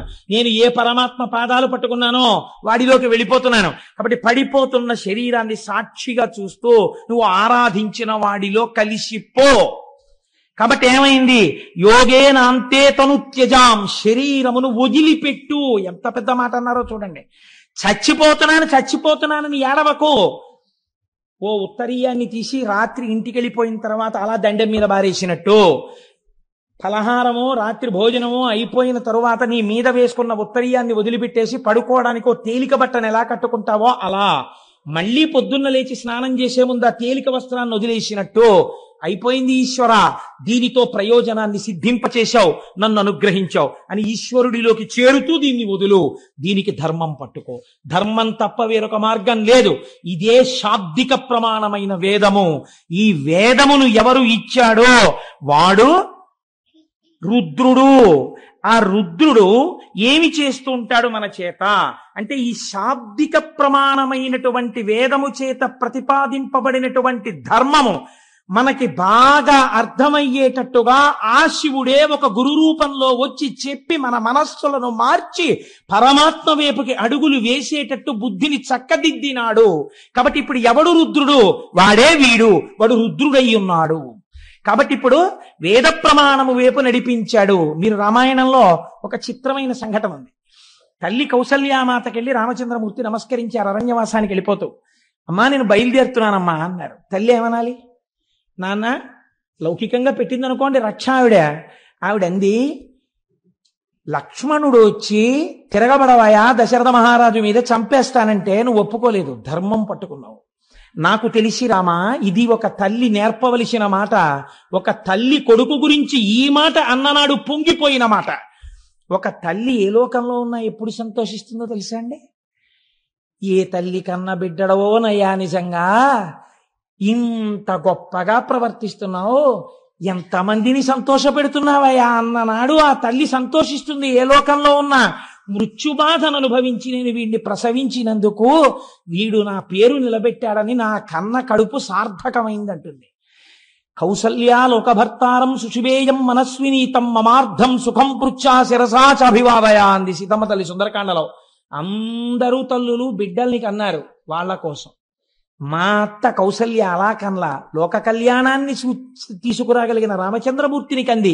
అటువంటి బిడ్డని కన్న మా అత్త కడుపుకి నమస్కారం అని చెప్పింది. అందుకని తల్లికి తెలుసు రామచంద్రమూర్తి ఎంత ధర్మం పట్టుకుంటాడో. ఆవిడంది బయలుదేరుతుంటే, నాన్న సవై రాఘవ శార్దూలా ధర్మస్వామభిరక్షతు, నువ్వు ఇంతకాలము ఏ ధర్మమును పట్టుకోవడం వల్ల నీ జీవితంలో వైక్లభ్యం లేకుండా కొన్ని కోట్ల మందికి సుఖములయందు కాని దుఃఖములయందు కాని ఆదర్శమూర్తి అయిన మర్యాదా పురుషోత్తముడు రామచంద్రమూర్తి అన్న కీర్తి గణించి యశస్వి అయి ఇంతమందికి పాఠం నీ నడువడి చేత నేర్పావో, ఆ ధర్మము నుండి నీ మనస్సు మళ్ళకుండుగాక, నీవు అనుష్ఠించిన ధర్మము నిన్ను కాపాడుగాక. నాన్నా నువ్వు ధర్మము తప్పకో, ఆ ధర్మము నిన్ను కాపాడుతుంది. ఇది నేను నీకు చేస్తున్న ఆశీర్వచనం అంది కౌసల్య. రామాయణం నేర్పింది మనకి బిడ్డలకి తల్లి ఏం నేర్పాలో. కనుక ఈ ధర్మము వైపుకి మనస్సు నడిచేటట్టు చెయ్యగలిగిన వాడెవడో, శాబ్దిక ప్రమాణమైన వేదములోనున్న ప్రమాణమును నేర్పి మన మనస్సులను మార్చిన వాడెవడో వాడు రుద్రుడు. వాడి చేత పట్టుకున్న పినాకమది, దాని వింటి నారి శబ్దములే వేదములు. కాబట్టి ఇప్పుడు ఆ శాబ్దిక ప్రమాణములే వేదములు. ఆ వేదము మనల్ని ధర్మ మార్గంలో నడిపించడానికి వచ్చింది. ఆశ నీ ప్రయత్నం అక్కర్లేదు, వెంబడబడి తిరుగుతుందండి ఆశ. మిమ్మల్ని ఎలా పట్టుకులాగి, అందుకే ఆశా పాశము అన్నారు దాన్ని. తాడేసి లాగేసినట్టు లాగేస్తుంది ముందుకు వెళ్లకుండా. ఆశ ఎంత దారుణంగా ఉంటుందో బ్రహ్మచారి స్వామి మాట చెప్తుండేవారు. ఒక దరిద్రుడికి మామిడి పండు తినాలనిపించింది. ఎంత చిత్రంగా ఉంటాయో చూడండి. ఆఖరికి రాక రాక మామిడి పళ్ళ సీజన్ వచ్చింది. ఎవడిస్తాడు వాడికి మామిడి పండు? ఎవడో ఒక మహానుభావుడు చూసి, అయ్యో పాపం వీడికి మామిడి పండు తినాలనిదిలా ఉంది, ఎప్పుడు మామిడి పళ్ళు అందరూ తినే చోటుకి వెళ్ళి కూర్చుని అలా చూస్తూ ఉంటాడు, చొంగ కారుస్తూ ఉంటాడు. ఒక పెద్ద మామిడి పండు ఇచ్చాడు. ఇప్పుడు ఆయన ఆ మామిడి పండుని చేత్తో పట్టుకుని పెద్ద ఆలోచన చేశాడు. అంటే మనుష్యులకి సహజంగా ఎలా ఉంటుందో చూడండి ప్రకృతి. నాకు దొరక్క దొరికింది మామిడి పండు. ఇంటి దగ్గర భార్య ఉంది, 2 బిడ్డలు ఉన్నారు. భార్యకి 2 బిడ్డలకి నాకు నలుగురికి కలిపి ఒక్క మామిడి పండు తినడానికి సరిపోదు. పోన్లే పంచుకు తిందామంటే ఇంతంత ముక్కలు వస్తాయి. ఇలా అబ్బా ఎంతో బాగుందో అనేటప్పటికి అయిపోయింది. కాబట్టి ఈ సంవత్సరానికి నేను ఒక్కడే తింటాను. వచ్చే సంవత్సరానికి ఎలాగో అలా కష్టపడి భార్యా బిడ్డలకు కూడా మామిడి పళ్ళు ఏర్పాటు చేస్తాను. చూడండి ఎంత చిత్రంగా ఉంటుందో. తను తినాలన్న దగ్గర భార్యా బిడ్డల్ని కూడా పక్కన పెట్టగలిగాడు. ఇప్పుడు తినచ్చు కదా పోనీ ఒక్కడు. ఇన్నాళ్ళు వీడు పాపం ఎప్పుడు పాపం ఏమి తింటాడండి, పిచ్చాడు, దరిద్రుడు అనేవారు నన్ను. 10 మంది చూస్తూ ఉండగా నేను ఈ మామిడి పండు తినాలి. అందరూ నన్ను చూసి, అబ్బో ఆయన మామిడి పండు తింటున్నాడండి, ఎంత మంచి మామిడి పండు, ఎక్కడ కొన్నాడో పరకంటే ఈయనకి ఏదో ఐశ్వర్యం వచ్చింది అనుకోవాలి. కాబట్టి నేను ఇప్పుడు ఈ మామిడి పండుని అందరూ చూస్తుండగా తింటాను అని ఒక అరుగెక్కి కూర్చుని బాగా జనం వచ్చే వరకు చూశాడు. అందరూ వచ్చే వరకు మామిడి పండు ఇలా ఇలా తిప్పాడు. నిజంగానే ఆశ్చర్యం వేసింది అందరికీ, ఏమిటి ఇంత మామిడి పండు ఉంది వీడి చేతిలో. ఇప్పుడు అందరూ చూస్తుండగా తిందామని ఆ మామిడి పండుని ఇలా కొరికి అన్నాడు. అది చేతిలోంచి జారి కిందనున్న బురదలో పడింది. ఎంత అక్కడున్నాడో అంత కిందకి వెళ్ళాడు.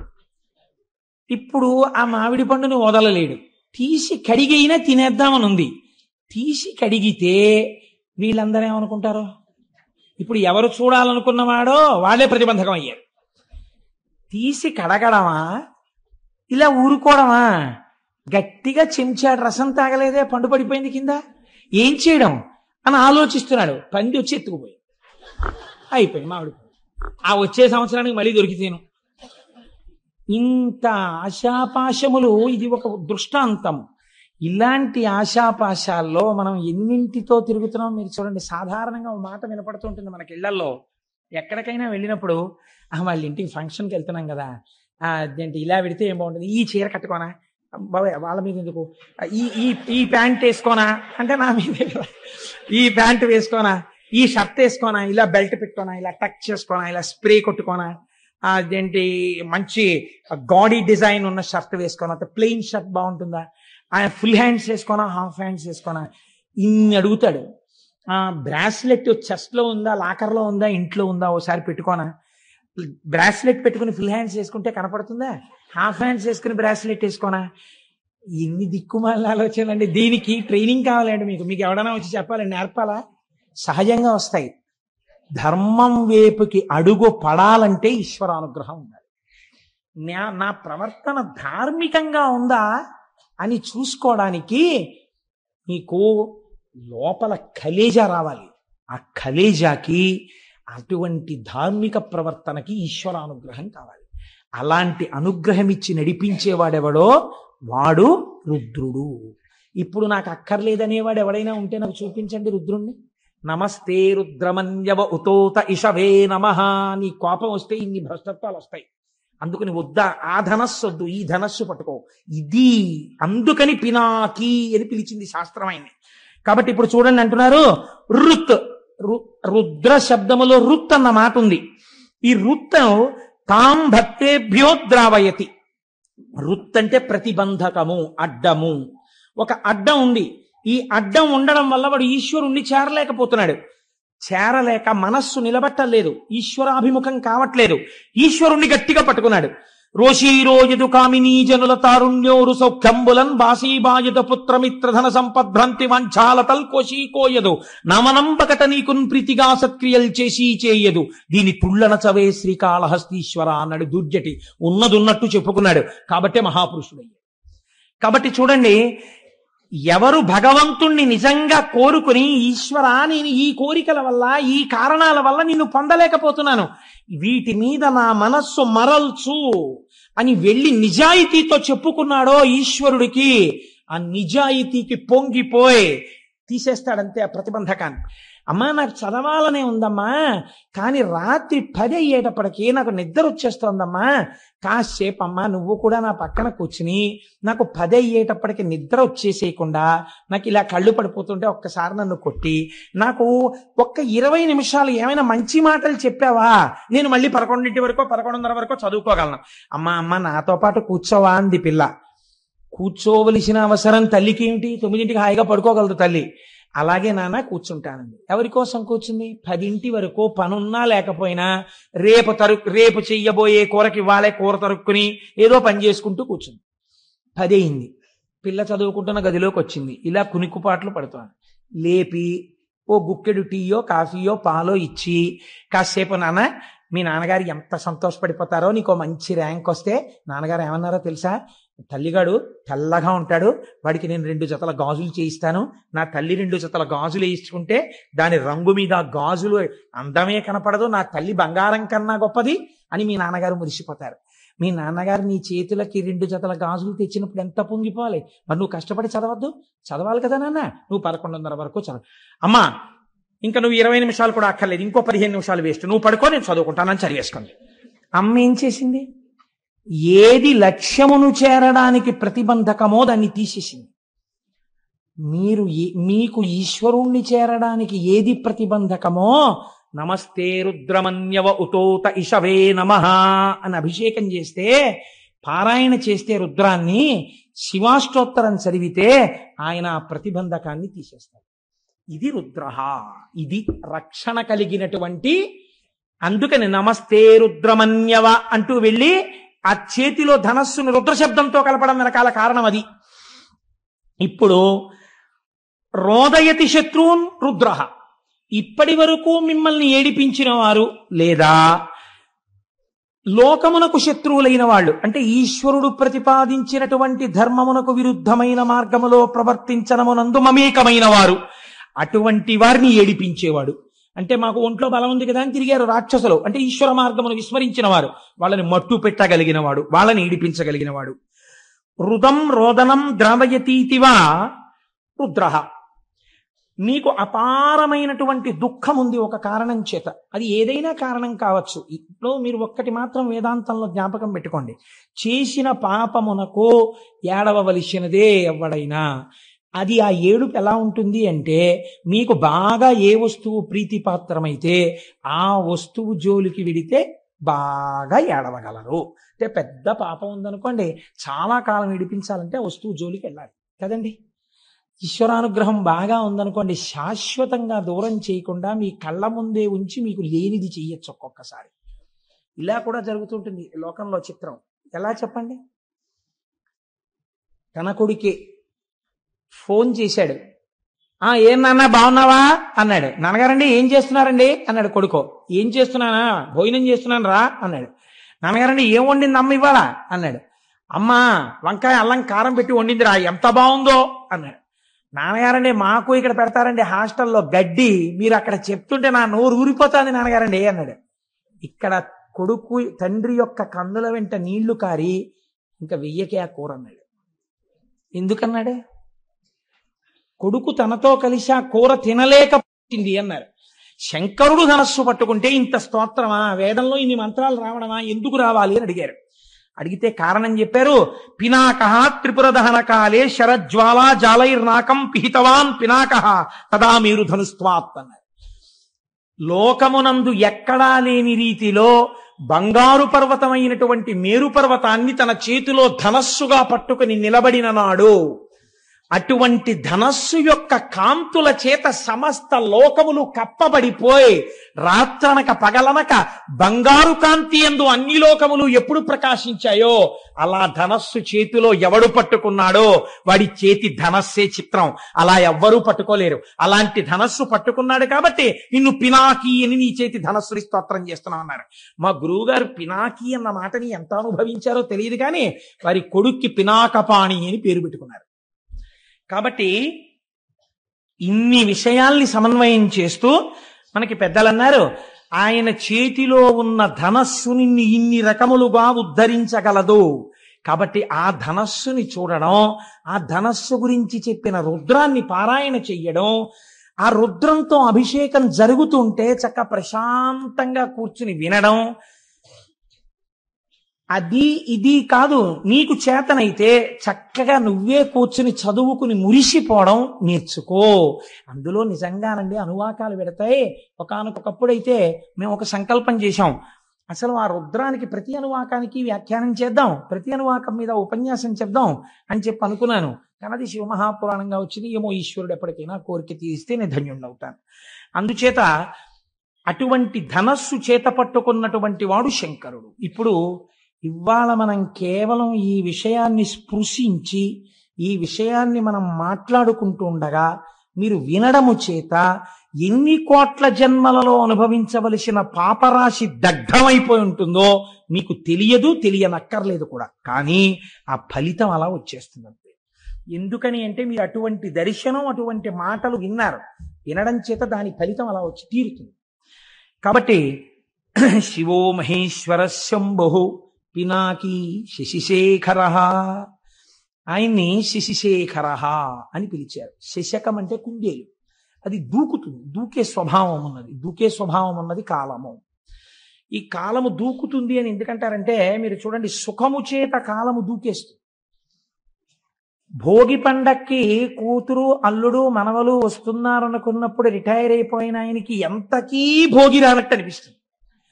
ఇంకా రేపే భోగి అనగా అస్తమానం లేచి కళ్ళజోడు ఎట్టుకుని గడియారం చూసుకుంటాడు, గౌతమి వచ్చే టైం అయిపోతుందని. మీరు కాకినాడ టౌన్ స్టేషన్లో చూడండి ఎంతమంది పెద్దవాళ్ళు ఉంటారో.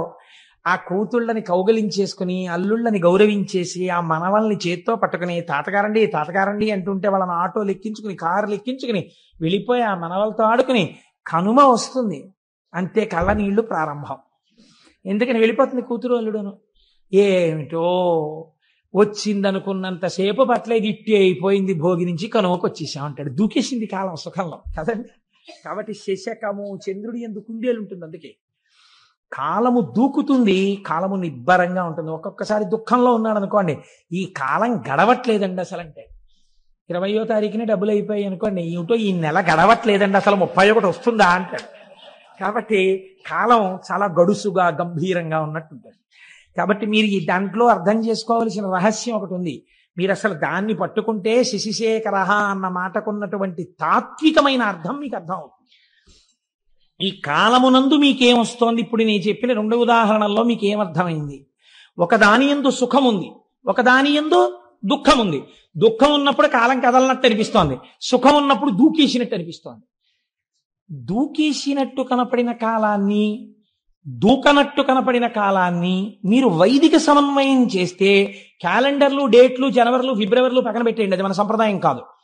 మీరు రోజు చెప్పేటప్పుడు కాలాన్ని ఎలా చెప్తారు? శ్రీ వ్యయనామ సంవత్సరే ఉత్తరాయణే శిశిర ఋతౌ మాఘమాసే శుక్లపక్షే పంచమ్యాం వాసరః భౌమవాసరే శుభనక్షత్రే శుభయోగ శుభకరణయే బంగుడి విశేష విశిష్టాయాం శుభరిదౌ శ్రీమాన్ శ్రీమతః అని చెప్తున్నారా లేదా? ఈ తిథులు ఎలా వస్తున్నాయి? శుక్లపక్షే అని చెప్తున్నారా? శుక్లపక్షం దేని వల్ల వస్తుంది? చంద్రుడి యొక్క కళలు వృద్ధి పొందితే శుక్లపక్షం వస్తుంది. చంద్రుడి యొక్క కళలు జారిపోతే కృష్ణపక్షం వస్తోంది. ఒక శుక్లపక్షం ఓ కృష్ణపక్షం వస్తే ఓ నెల వస్తోంది. అలా కొన్ని నెలలు కలిస్తే ఓ సంవత్సరం వస్తోంది, కొన్ని సంవత్సరాలు కలిస్తే ఓ పుష్కరం వస్తోంది.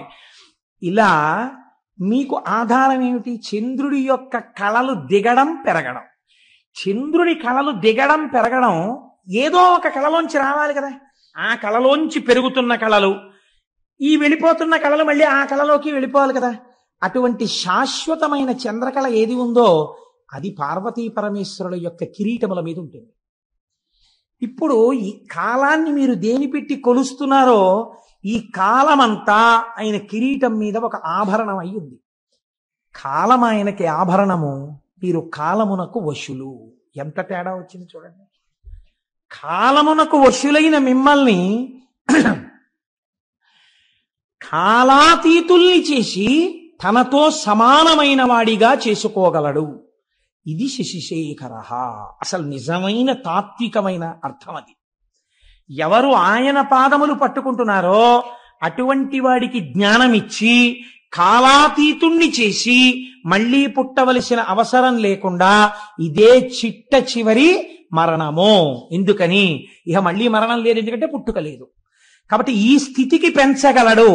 కాలము ఆభరణముగా ఉన్నవాడని చెప్పడానికే చంద్రరేఖని పొంది ఉంటాడు. మోక్షం ఇయ్యగలిగిన వాడని చెప్పడమే చంద్రరేఖని ధరించి ఉండడం. ఇదే శశిశేఖర. అసలు తాత్వికమైన రహస్యం అది, శశిశేఖర అన్న మాటకి.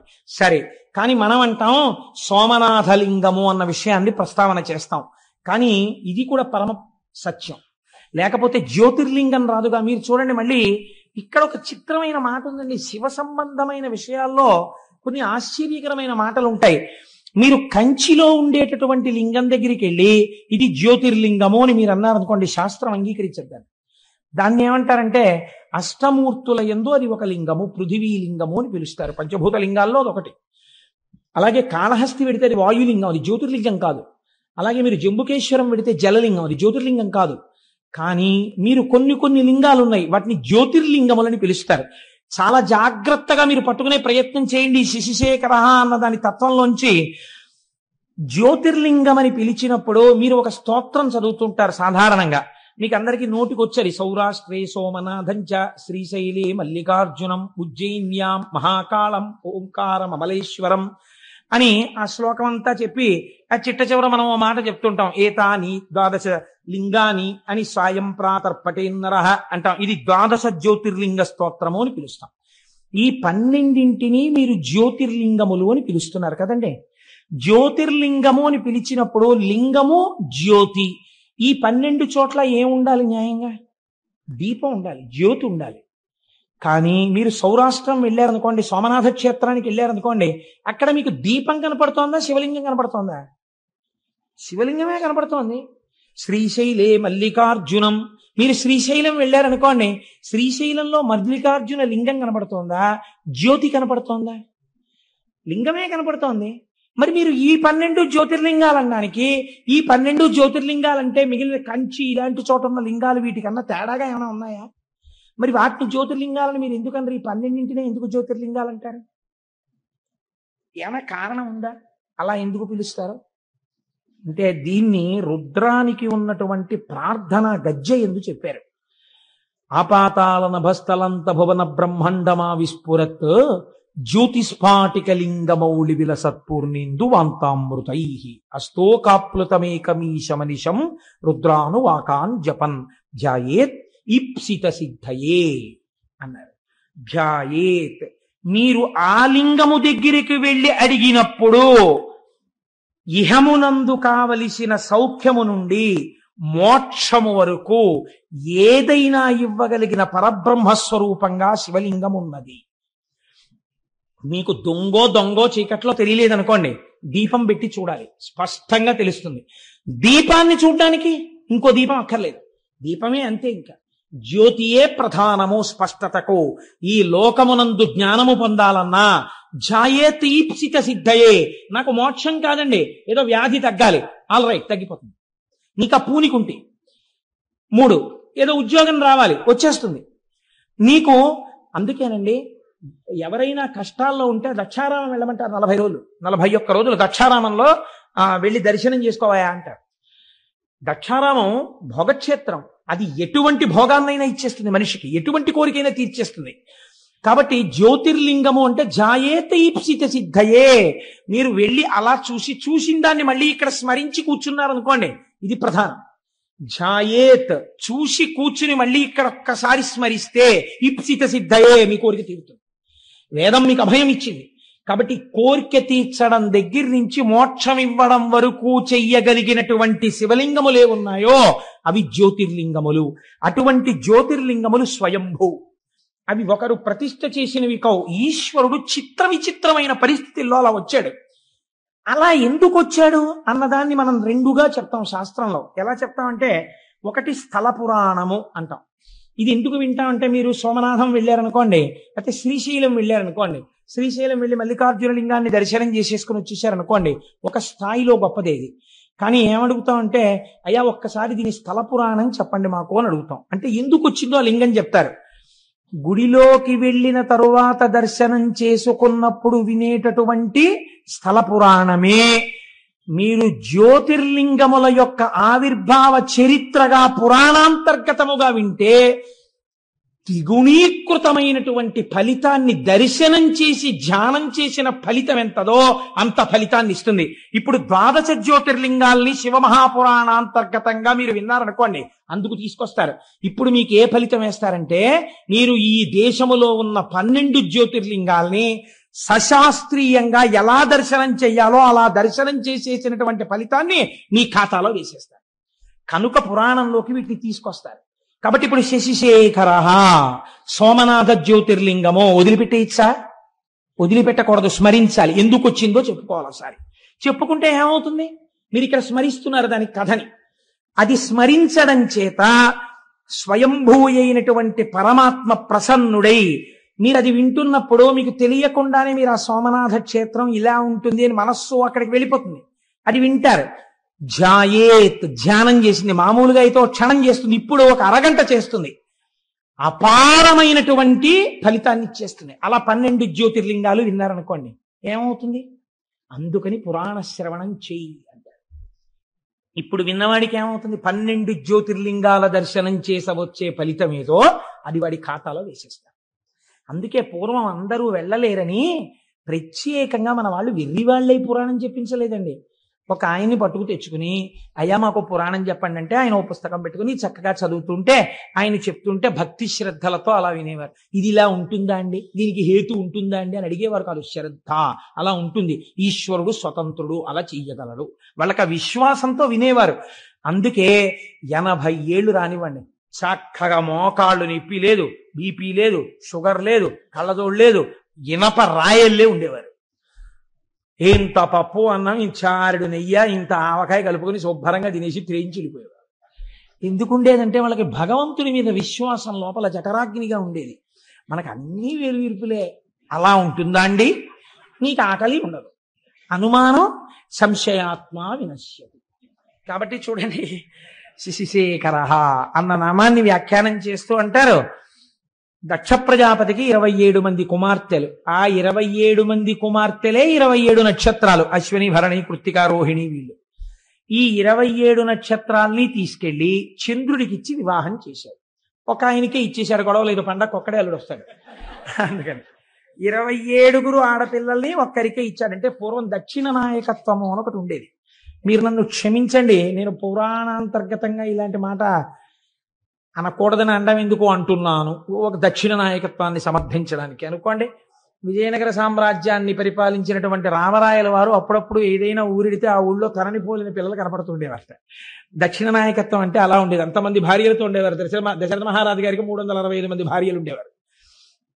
అలా పూర్వం ఆ దక్షిణ నాయకత్వం ఉండేది. అందుకని 27 ఆడపిల్లల్ని ఒక్క ఆయనకి ఇచ్చేసాడు ఆయన. ఈ 27 మంది భార్యలతో చంద్రుడు పాణిగ్రహణం చేసిన వాడు ఏం చెయ్యాలి? చక్కగా సంతోషంగా 27 మందితోటి కలిసిమెలిసి ఉండాలి. ఏదో ఒక ఆయన తాను రోజు పడక గదిలోకి వెళ్ళి చూసినట్టు, దానివల్ల గొడవలు వస్తున్నట్టు నువ్వు అలా ప్రవర్తించకని బుద్ధి చెప్పాడు వెంకటేశ్వర స్వామి వారికి. శ్రీదేవి వంకకు చిలిపిగా చూడకు, అలమేలు మంగకు అలకరానీయకు, ముద్దుసతులిద్దరిని ఇరువైపులా చేర్చి ఏ గొడవ లేకుండా హాయిగా నిదురపో శేషశైలావాస శ్రీ వెంకటేశ. ఆయన ఎలా పడుకోవాలో, భార్యలతో ఎలా సర్దుకోవాలో ఈయన పాఠం చెప్పి అలా నిద్రపోమని చెప్పాడు. అదో విచిత్రం. అంటే భావన చేత స్వేచ్ఛ కలిగి తన్మయత్వంతో పాడుకున్నటువంటి వాడికి హద్దెక్కడుందండి? కాబట్టి ఆయన అలా దర్శనం చేయగలిగాడు. అంటే ఆయన ఎప్పుడో ఈయన అలా చూడడం, ఆవిడ కొంచెం కోపడ్డం అవి ఆయన చూశాడు అనమాట. అందుకని నువ్వు అలా అనవసరంగా గొడవలు తెచ్చుకోక, పొద్దున్నే ఒక అమ్మవారు చిన్నబుచ్చుకుంటే మాకు కష్టంగా ఉంటుంది, ఇద్దరిని సమానంగా చూస్తూ పడుకో అన్నాడు ఆయన. అది ఎంత బుద్ధి చెప్పాడో సార్, ఎంత స్వాతంత్రం అండి. నాకు అలాంటి పాటలు వినపడినప్పుడు చాలా ఆనందంగా ఉంటుంటుంది. కాబట్టి సరే, ఇప్పుడు నేను దేని గురించి ప్రస్తావన చేయాలనుకుంటున్నానంటే 27 కన్యలతోటి భార్యలతోటి చంద్రుడు సంతోషంగా సమానంగా ఉండాలి. కానీ ఇక్కడ నేను ఒక్క మాట అంటే మీరు మరోలా అనుకోకండి, చంద్రుడి చరిత్ర ఎంత ఒక దోషం ఉంది. ఏమా దోషము? మీకు దేవీ భాగవతంలో మొదటిగా అదే. ఇప్పుడు నేను దాన్ని ప్రస్తావన చేస్తే దానికి మళ్ళీ వివరణ చేయాలంటే మహాప్రభావం 3 రోజులు పడుతుంది. ఎందుకు వచ్చిన గొడవ? అందుకని. కానీ ఆయన కొంచెం తొందరపడిపోవడం, యుక్తాయుక్త విచక్షణ లేకుండా ఏ స్త్రీ పట్ల అలా ప్రవర్తించడం మహాపాతకమని శాస్త్రం చెప్పిందో అలాంటి వాళ్లతో రమించడం కూడా చంద్రుడి చరిత్రలో ఒకచో ఉన్నది. దాని విశేషార్థం పక్కన పెట్టండి, మామూలుగా చరిత్ర ఎందు ఉన్నది. కాబట్టి ఈ అలవాటుకి ఫలితం ఎక్కడో రావాలి, ఎదర రావడానికి కావలసినట్టుగా బుద్ధి కర్మానుసారిని నడిపించాలి. అందుకు నడిపిస్తుంది అసలు యథార్థం. ఇది శివుడు ఇస్తున్నటువంటి ఆ ధనస్సులోంచి వస్తున్నటువంటి పాప ఫలితం. మీరు అలా సమన్వయం చేసుకోండి, ఎంత అందంగా వస్తుందో అది. ఇప్పుడు ఆయన ఏం చేశాడు? మళ్ళీ ఆయనకి 27 మందిలో రోహిణి ఒక్కత్తి బాగా నచ్చింది కాబట్టి ఆ రోహిణితోనే కాలం గడిపేవాడు. ఇది సహజంగా మిగిలిన 26 మందికి కూడా చాలా బాధ కలిగింది. 27 స్వీకరించిన వాడు 27 సమానంగా ఉండాలి, కానీ ఒక్క రోహిణితోనే ఉంటున్నాడు. వాళ్ళు ఎంత బాధతో మాట్లాడారో తెలుసా అండి? తండ్రి గారి దగ్గరికి వెళ్ళి, నేను అన్ని పద్యాలు చెప్తూ కూర్చుంటే 42 రోజులు ఏంటి, ఆయన చెప్పినట్టు సంవత్సరం అయిపోతుంది ఏమిటో గొడవ అని బెంగెట్టుకుని 1-2 పద్యాలు మాత్రమే చెప్తున్నాను. అందరి నేల ఇట్లు జలజారికి నిచ్చితివి, ఒక్క రోహిణీ సుందరినిచ్చినన్ మిగుల సొంపుగా నుండెడిది, ఎక్కడేని మాకుందక భర్త చిక్కకయే గొడ్డైపోవునో పృథ్వీ. తండ్రి, ఈ వందురు ఎట్లు పాయుదుము వల్లభు కొల్విటు చెందుమాకి కన్నని అడిగారు. ఎంత కష్టంతో కూడుకున్న మాట అడిగారో చూడండి. నాన్నగారండి, మీరు ఎందుకు ఈ తప్పు చేశారండి? మా 27 మందిలో ఒకవేళ రోహిణియే అందగత్తేమో, రోహిణిని ఒక్కదాన్ని చంద్రుడికి ఇచ్చి అంత చందమామ లాంటి మొగుడు రావాలంటారు కదా, చందమామ లాంటి మొగుడిని పొందడానికి మేము అర్హులం కావేమో, అంత అందగత్తెలం కాదేమో, అందుకేనేమో రోహిణి మీద ఉన్న ప్రీతి మా మీద లేదు. అంత అందమైన కూతురుతో పాటు అందం లేని మమ్మల్ని కూడా ఎందుకు ఇచ్చారు నాన్నగారు? కన్యాదానంలో మీ బాధ్యత అయిపోతుందని ఇచ్చారా? మాకు తగిన భర్తలు, మేము ఎంత పనికి మాలిన వాళ్ళమైనా మాకు తగిన భర్తలు పృథివీలో ఉండరా? గొడ్డుపోయిందా నాన్నగారు లోకం? ఎవరిని తెచ్చి మాకు పెళ్లి చేస్తే మేము సంతోషించకపోదు అండి. భర్త యొక్క మనస్సు చూరగొనని మా జన్మ మాకెంత బాధగా ఉందో తెలుసా నాన్నగారు? ఎంత గొప్పగా మాట్లాడారండి వాళ్ళు, ఎంత అందమైన పద్యం పడిపోయిందో చూడండి. నాన్నగారండి, గొడ్డుపోయిందా లోకం? మమ్మల్ని ఎందుకు ఇచ్చారు నాన్నగారు? చంద్రుడికి 27 మందిని, ఒక్కతే అందంగా ఉంది, అందమైన రోహిణితో ఆయన ఉంటున్నాడు. అసలు మా జన్మలో మేము భర్త గారితో కలిసి ఉండి భర్త గారు మా వల్ల సంతోషపడ్డారన్న రోజు మా జీవితంలో మేము చూస్తామా నాన్నగారు అన్నారు. దీనికి వాళ్ళు చేసిన పాపం ఏమిటండి? తండ్రి మనస్సు ఈ మాట విన్నప్పుడు ఎంత కుందుతుంది. కాబట్టి ఆయన చరచరాలేసి, అసలే దక్ష ప్రజాపతి, ఎదర వీరభద్ర విజయం వస్తుంది కదా, గబగబా పంచ పైకి పట్టుకుని చంద్రలోకానికి వెళ్ళాడు. అల్లుడు గారు ఎదురొచ్చారు, తీసుకొచ్చారు, కూర్చోబెట్టారు. కూర్చోబెట్టిన తర్వాత, అబ్బాయి నీ పరిస్థితి అంతా బాగోలేదయా, నీకు 27 పిల్లలు ఇచ్చాను. ఇచ్చినప్పుడు చక్కగా మామయ్యగారండి బాగున్నారండి, చక్కగా ఉంటుందండి, మీరు వచ్చినప్పుడు ఎంత సంతోషంగా ఉంటారో చూద్దురుగానండి అన్నావు. నీ మీద అప్పుడే పితూరీలు ప్రారంభమయ్యాయి. ఒక్క రోహిణితో ఉంటున్నావుట. ఇలా ఉండడానికి వీల్లేదు. 27 పిల్లల కంటి వెంట నీళ్లు రాకూడదు, అందరినీ సమానంగా చూస్తావా? అసలు దక్ష ప్రజాపతి. తప్పకుండా మామయ్యగారండి అన్నాడు. అయిపోయింది. అమ్మా నేను చెప్పానమ్మా, ఇంకా మీకేమి ఇబ్బంది ఉండదు, ఈ మాట మీరు సంక్రాంతికి వచ్చినప్పుడు సంతోషంగా వస్తారు అని వెళ్ళిపోయాడు దక్ష ప్రజాపతి. అంటే నిజంగా సంక్రాంతి అనుకోకండి, నేను ఒక మాట అన్నానంతే. ఇప్పుడు వెళ్ళిపోయిన తర్వాత మళ్ళీ ఎవరో వచ్చి చెప్పారు, పాపం ఆ 26 అలాగే ఏడుస్తున్నారండి, మీ అల్లుడు గారి ప్రవర్తనలో ఏమీ మార్పు లేదు, ఎక్కడ చూసినా రోహిణితోటే ఉంటాడు, మిగిలిన 26 మంది జోలికి ఎప్పుడూ వెళ్ళాడు. పాపం ఓసారి మీరు చెప్పారు, ఆయన వినడు, ఏమిటో వాళ్ళ బతుకు అంతేనా అన్నారు.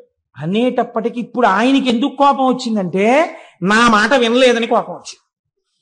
ఆయన ఎటువంటి ఆలోచన వచ్చిందో చూడండి. ఆ కోపంలో క్షయవ్యాధి ఉన్నటువంటి వాడికి తొందరగా దగ్గరగా వెళ్ళడానికి, ఆ ఉచ్ఛ్వాస నిశ్వాసలని లోపలికి పీల్చడానికి, వారి నోటి ఎంగిలిని తన నోటిలోకి తీసుకోవడానికి ఎవరు ఇష్టపడరు, ఎందుకంటే వీళ్ళకి క్షయ వస్తుందని.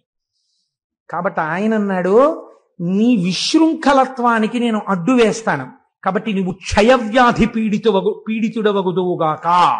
ఆయన ఉద్దేశం ఏమిటి? పూర్వం సంతోషపడినట్టు రోహిణి కూడా నీ దగ్గరికి రానివ్వదు, క్షయ వచ్చింది కాబట్టి. ఇప్పుడు శుశ్రూష చేయడానికి భార్యలని మాత్రం మిగిలిన వాళ్ళని పిలుస్తావు, నీ బతుకు బయటెడుతుందన్నాడు. క్రోధంలో అదుపు తప్పిన మాట వచ్చేసింది మామగారు నోటి వెంట. వచ్చి నువ్వు క్షయవ్యాధి పీడితుడు వగుదువుగాక అన్నాడు.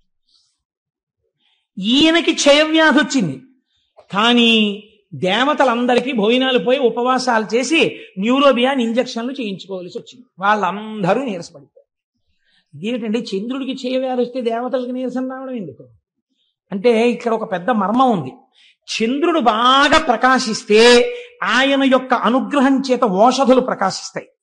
ఓషధులు బాగా ప్రకాశిస్తే ఆ ఓషధులతో కూడినటువంటి ద్రవ్యములతో యజ్ఞం చెయ్యాలి. ఈ యజ్ఞంలో ఓషధుల్ని కూడా వేస్తే ఈ హవిస్సులు దేవతలు తీసుకుంటారు. దేవతలు తీసుకుని వాళ్ళ ఆకలి తీరితే మనకి మంగళములను ఇస్తారు. దేవతలకి హవిస్సులు లేవు, లోకాలకి మంగళాలు లేవు. ఇటు వీళ్ళు మాడిపోయారు, అటు వాళ్ళు మాడిపోయారు. ఎందుకు వచ్చింది ఇదంతా? చంద్రుడికి క్షయవ్యాధి వచ్చింది. కాబట్టి ఇప్పుడు ఇది ఎవరి సమస్య అయి కూర్చుంది? చంద్రుడి వ్యక్తిగత సమస్య కాదు, అన్ని లోకాల సమస్య. ఎంత చిత్రంగా పరిగణించిందో చూడండి విషయం. ఇప్పుడు వీళ్ళందరూ మాట మాట్లాడుకున్నారు. అత్రి మహర్షిని పిలిచారు. అందరూ కలిసి చతుర్ముఖ బ్రహ్మగారి దగ్గరికి వెళ్ళారు. పెద్ద ఆయన పాపం ఆయన్ని అడుగుతారు అందరూ. ఆయన దగ్గరికి వెళితే చూడండి, మనం సాధారణంగా ఓ మాట అంటాం, ఏమండి వీడు ఇలా తప్పు చేశాడు, కొంచెం చేయండి అంటే, వీడికి చెయ్యాలి ఉపకారం? వీడికండి చెయ్యాలి? మీరు తండ్రి, మీరు మర్చిపోయారేమో, వీడు చేసిన తప్పుడు పనులన్నీ నాకు బాగా గుర్తున్నాయి.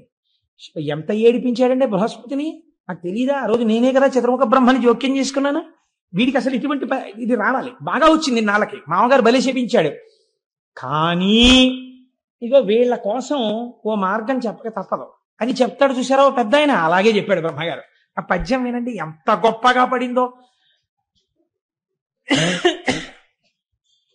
పరకాయ ప్రవేశం చేసి అత్యంత సహజమైన రచన చెయ్యడం అంటే అది.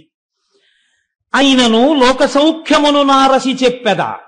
వీడు తుంటరవాడు, వీడికి చెప్పకూడదు అసలు, వీడి చేవ్యాధితో బాధపడిన గొడవేం లేదు. అయినను లోక సంక్షేమం కోసం చెప్తున్నా, ఇటు మీరు అటు వాళ్ళు బాధపడుతున్నారు కదా అందుకు చెప్తానన్నాడు బ్రహ్మగారు.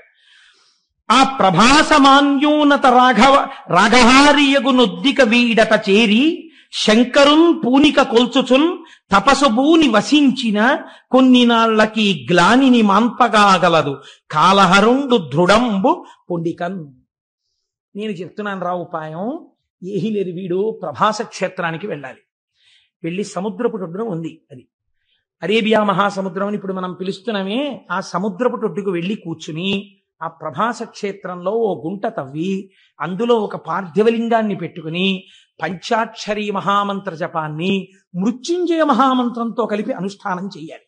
ఎందుకని క్షయం వచ్చేసింది కాబట్టి మృత్యుంజయ మంత్రంతో కలిపి అనుష్ఠానం చెయ్యాలి. ఎంత శాపం ఉన్నా ఇటు బ్రాహ్మణ వాక్కుని కాపాడి అటు వీడు చచ్చిపోకుండానూ కాపాడాలంటే పరబ్రహ్మమునకు తప్ప వేరొకడికి సాధ్యం కాదు. కాబట్టి శంకరుడు మాత్రమే చెయ్యాలి ఈ పని. వీడిని పార్థివలింగాన్ని అర్చన చెయ్యమనండి అన్నారు. ఆ మాట చూడండి, ఉద్దిక వీడట చేరి. బ్రహ్మగారు మాట్లాడేటప్పుడు ఈయన్ని అండం, ఆ చికాకుంది చంద్రుడి మీద, ఆయనకి కోపం ఉంది, అందుకని వీడిని అక్కడికి వెళ్ళమనండి. ఎంత బాగా అన్నారో చూడండి, ఒద్దిక వీడట. అక్కడైనా బుద్ధిగా కూర్చోవాలి, మళ్ళీ అక్కడికి వెళ్ళి కూర్చుని ఏదో పనులు మొదలెట్టకూడదు, మళ్ళీ ఏదో శాపాలు తెచ్చుకోకూడదు, మళ్ళీ నా దగ్గర రాకూడదు. ఉద్దిక అక్కడ కూర్చుని శివుడి గురించి ఆరాధన చేయమనండి, పోమనండి అక్కడికి. అలాగేనండి బాబాయ్ అన్నాడు ఇప్పుడు అని. ఇప్పుడు బయలుదేరి ప్రభాస క్షేత్రం చేశాడు. ఏం చేస్తాడు, చేసిన పాపం అనుభవించాలి, వచ్చింది శిక్ష. కాబట్టి ఇప్పుడు అక్కడ కూర్చుని పంచాక్షరీ మహామంత్రాన్ని మృత్యుంజయ మహామంత్రంతో అనుసంధానం చేశాడు. ఇది ప్రసన్నుడు అంటే ఎవడు వ్యాధినిచ్చాడో వాడే శివాశర వ్యాయాతవతయానో రుద్రమృడయా రక్షించాలి. ఇప్పుడు వెళ్ళి కూర్చుని జపం మొదలెట్టాడు. కొన్ని కోట్ల జపం అయిపోయిన తరువాత చంద్రోద్భాసిత శేఖరే స్మరహరే గంగాధరే శంకరే సర్పైర్భూషిత కంఠకర్ణ వివరే నేత్రోద్ధవైశ్వానరే దంతిత్వకృత సుందరాంబరధరే త్రైలోక్య సారే హరే మోక్షార్థం కురు చిత్త వృత్తి మమలాం అంతైస్తు కింకర్మభిః అంటారు శంకరాచార్యుల వారు. అటువంటి స్వరూపంతో భగవానుడు శంకరుడు ప్రత్యక్షమయ్యాడు. స ఉమ పార్వతీ సహితుడై ప్రత్యక్షమయ్యాడు. క్షయవ్యాధితో శుష్కించిపోయి ఉన్నాడు చంద్రుడు. ఏనాయనా ఏమిటి నీ అభీష్టం అని అడిగాడు. అయ్యా నాకు క్షయవ్యాధి తగ్గిపోవాలండి అన్నాడు. ఇప్పుడు నీ క్షయవ్యాధి పోతుంది అని పరమాత్మ అనగలరు అంటే ఎవరి మాట పోయింది? దక్ష ప్రజాపతి మాట పోయింది. అంటే నే శాపం పెట్టేవాడిని, నువ్వు రక్షించేవాడివా అంటాడు. కాబట్టి ఇప్పుడు ఇద్దరిని దృష్టిలో పెట్టుకోవాలి. అటు పెద్ద ఆయన మాట నిలబడిపోవాలి, ఇటు పిల్లాన్ని రక్షించాలి. ఇంత తప్పు చేసి ఉన్నవాడైనా తన పాదములు పట్టుకుంటే బుద్ధిని కూడా సంస్కరించాలి. అందుకే ఆ తర్వాత చంద్రుడు 27 భార్యలతో సమానంగా లేడన్నటువంటిది లేదని చెప్పడానికి ఉదాహరణే చంద్రమానంలో మీరు చెప్తున్న తిథులు కదండి. అయితే చంద్రమానంలో ఎలా జరుగుతున్నాయి తిథులన్నీ? చంద్రుడు కూడుతున్నాడు కదా నక్షత్రాలతోటి. కాబట్టి ఇప్పుడు బుద్ధిని మార్చాడు. అదే కదండి, మరి అందుకేగా రుద్రశబ్దం వాడారు మీరు. ధర్మం వైపుకు మారుస్తాడు బుద్ధిని అనే కదా మీరు రుద్రశబ్దం వాడారు. కాబట్టి ఇప్పుడు ఏం చేశాడు, బుద్ధిని ముందు మార్చి అటు పెద్ద ఆయన మాట నిలబెట్టాలి దక్ష ప్రజాపతి. కాబట్టి అన్నాడు, నీకు క్షయ ఉంటుంది కానీ 15 రోజులు క్షీణిస్తావు, 15 రోజులు వృద్ధి పొందుతుంటావు. కాబట్టి ఇంకా క్షయ పూర్తిగా లేదు కాబట్టి నశించిపోవు, ఎప్పుడూ హాయిగా ఉంటావు. సరికదా పిల్లాడా, ఎప్పుడైనా ఎవరైనా నీ పాత కథలు తలుచుకోకుండా నువ్వు పూర్తిగా ఇప్పుడు గొప్పవాడివయ్యావు, నీ చరిత్రే మారిపోయింది, నువ్వు సద్బుద్ధున్నవాడివి, నా చేత అనుగ్రహింపబడిన వాడివని తెలుసుకోవడానికి, నాతో కలిపి నీ దర్శనం చెయ్యడానికి నా పేరే నీతో కలుపుకుంటాను, చంద్రశేఖర అని పిలిపించుకుంటానని ఆ చంద్రుణ్ణి చేసి నెత్తిన పెట్టుకున్నాడు.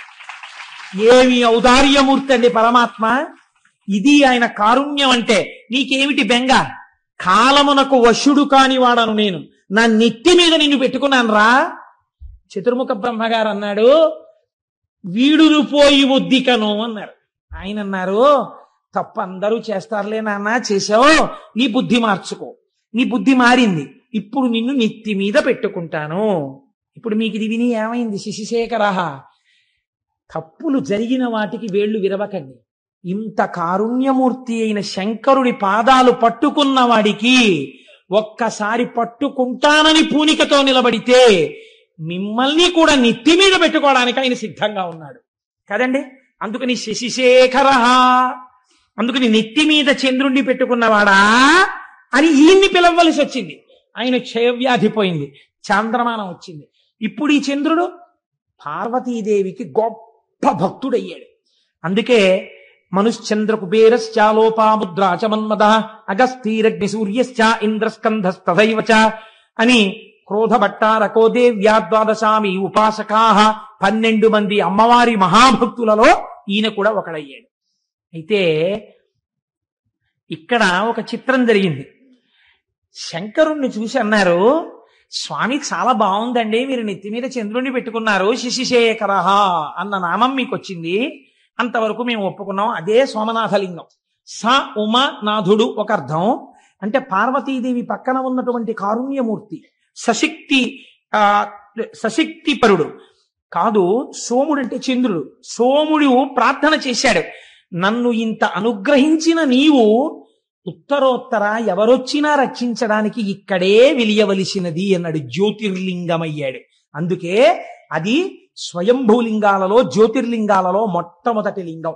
మీకు తెలిసి వెళ్ళినా తెలియక వెళ్ళినా దీర్ఘకాలం పీడించేటటువంటి వ్యాధులు నయమవుతాయని, భవిష్యత్ జన్మలలో చేసిన పాపముల వలన భయంకరమైన వ్యాధులు, కుష్ఠవ్యాధి వంటి వ్యాధి రావలసినటువంటి పాపములు ఖాతాల్లో ఉండిపోయినా అవి భగ్నమైపోతాయని సోమనాథలింగ దర్శనం చెయ్యాలని మనకి శాస్త్రం చెప్తోంది.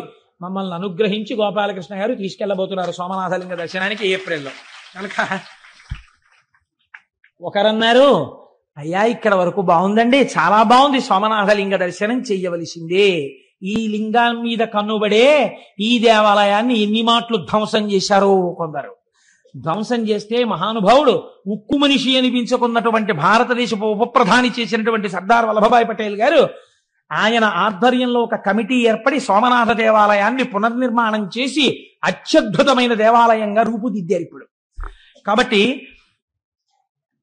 ఈ చంద్రశేఖరుణ్ణి దర్శనం చేసిన మాట యథార్థం అయితే, అయ్యవారు ఇక్కడ చంద్రుణ్ణి పెట్టుకున్నాడు అనుకోండి, చాలా బాగుంది స్వామి, ఇక్కడ నువ్వు చంద్రుణ్ణి పెట్టుకున్నావు అనేసి మీరు వెళ్ళిపోగలరండి ఇంటికి. మా స్వామి పరమాచార్య స్వామి ఒక మాట చెప్పారు. ఆయన అన్నారు ఒక రోజున, ఆయన నాకు ప్రాణం అండి మహానుభావుడు, అలా వెళ్ళిపోతూ ఎక్కడో కూర్చునేవారు, ఏదో గుర్తొచ్చేది, ఆకాశంలో చంద్రుణ్ణి చూస్తే ఓ నవ్వు నవ్వేవారు.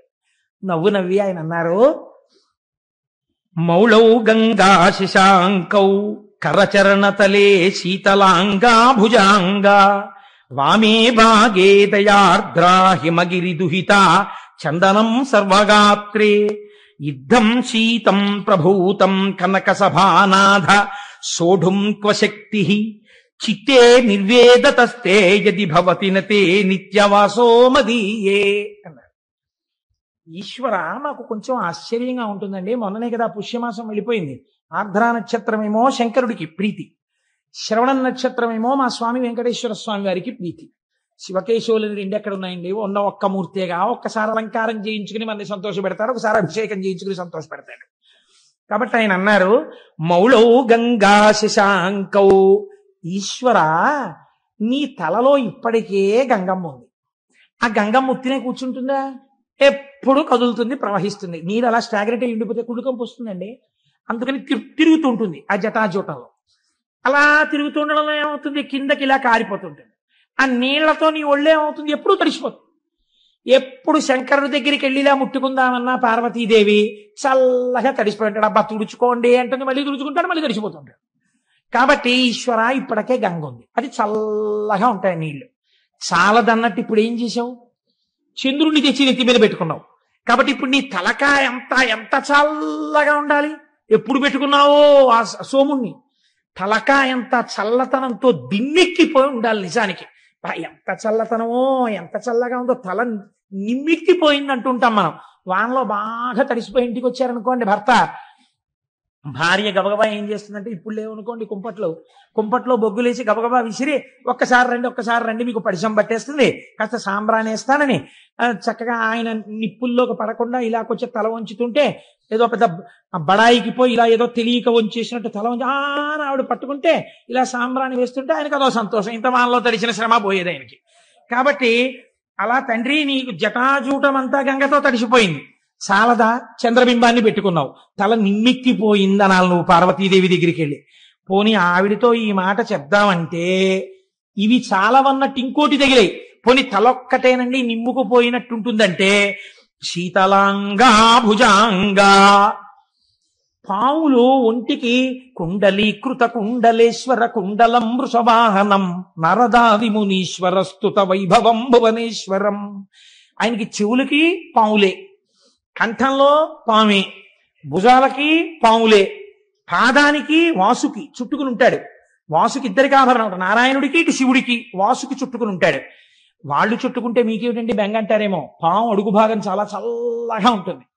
ఇంత చల్లగా ఉన్న పాములు ఒళ్ళంతా చుట్టుకున్నాయి, పైన అంటుంటాలి. ఒళ్ళంతా పాములు సాధారణంగా పైన చలేస్తే తడిసిపోతే ఏదో ఒళ్ళంతా ఇలా దగ్గర పెట్టుకుని అంటారు. ఇవి చలి, ఒళ్ళంతా ఇవే. వీటిని ఏమైనా అన్నా అంటే ఇంకా ఇంకా పాకుతాయి, ఇంకా చలి, ఒళ్ళంతా చల్లగా ఉంటుంది. పోన్లేవయ్యా, ఎవడైనా ఏం చేస్తాడు ఇంత చల్లగా ఉంటే? మరోలా అనుకోకండి, మర్యాదకి చెప్తున్నాను. ఉత్తర క్షణంలో ఉష్ణాన్ని పొందాలంటే వెళ్ళి భార్యను ఆలింగనం చేసుకోవాలి, కాస్త వెచ్చటి సుఖాన్ని పొందాననుకోవాలి. పోనీ అలా వెళ్ళి నువ్వు మీ ఆవిడ్ని కౌగిలించుకున్నావు అనుకో, ఆవిడిటువంటిది. వామే భాగే దయార్ద్రా హిమగిరి దుహిత, ఆవిడ హిమవంతుడి కూతురు. పైగా ఆవిడెప్పుడు ఎలా ఉంటుంది? దయార్ద్ర, దయతో తడిసిపోయి బిడ్డల్ని ఎలా రక్షిద్దాం అని పరమ దయతో తడిసిపోయి ఆవిడ ఉంటుంది. పైగా హిమవంతుడి కూతురు కాబట్టి చల్లని తల్లి. అమ్మలగన్నయమ్మ ముగురమ్మల మూలపుటమ్మ, చాలా పెద్దమ్మ, చల్లని అమ్మ. చల్లని తల్లండి అంటాం కదా, ఇది చల్లని తల్లి. దృశాద్రాఘీయస్యాదర దళిత నీలోత్పల రుచాదవీయం సందీనం స్నపయ కృపయా మమ పిశివే అంటారు శంకరాచార్యుల వారు. అలా అపారమైన దయ కళ్ళల్లోంచి కురిపించేస్తుంటుంది. ఒళ్ళేమో హిమవంతుడి కూతురు కాబట్టి తండ్రి గారి పోలికలు వచ్చాయి పిల్లకి. పిల్ల చల్లగా ఉంటుంది, ఎప్పుడు వెళ్ళి కొంచెం వెచ్చగా ఉంటుందేమో అని కౌగిలించుకొని ఎడం పక్కన ఎట్టుకుంటే ఇంకొంచెం చలొచ్చింది. పోన్లేవయ్యా, కుడివైపు ఏమైనా కొంచెం తగ్గుతుందేమో అనుకుంటే భక్తులందరూ వచ్చి చందనం సర్వగాత్రే, కాస్త చలిమంటేసిన వాడు ధూపం వేసిన వాడు తక్కువ, స్వామికి చందనం రాయాలండి బొట్టెట్టాలండి అని చందనం రాశారు. అబ్బా ఎంత చలయ్యా స్వామి, నీకు ఎంత వణికిపోవాలి నువ్వు, గడగడగడగడగడగడ. పోనీ ఇక్కడతో ఊరుకున్నావా? ఇద్దం శీతం ప్రభూతం కనక సభానాథ సోఢుంక శక్తి. అందరూ పుష్యమాసంలో హేమంత ఋతువులో బయటికి రావడానికి కూడా ఇష్టపడక చలేసేస్తోందని దుప్పట్లు కప్పుకుని ముసుగెట్టుకు పడుకుంటే నీ నెత్తి మీద ధారాపాత్ర పెట్టి చాలదన్నట్టు సన్నటి ధార ఇలా ఉనికిపోతూ, పోని చక్కగా ఏదో మా స్వామి శ్రీమన్నారాయణుడిలా చక్కగా నీకేమైనా సుప్రభాతం చెప్పి చామంతి పూల దండలేసి నీకు చక్కగా ధూపం వేసి పొద్దున్నే బాలభోగం అని ఏమైనా వేడిగా కట్టు పొంగల్ చక్ర పొంగల్ తీసుకొచ్చి పెడతారా? నీకు అభిషేకాలు మొదలు పెడతారు పొద్దున్నే. పాపం నీకు పూజ ఎప్పుడు, నీకు అలంకారం ఇప్పుడు 11 అయ్యాక. తెల్లారకట వీళ్ళందరికీ మాత్రం స్వెట్టర్లు వేసుకుంటారు, మంకీ క్యాప్లు పెట్టుకుంటారు, గుళ్ళోకి వస్తారు. వీళ్ళు మాత్రం తలకో చెంబు నీళ్లు పట్టుకొచ్చి నీ మీద పోసేస్తుంటారు.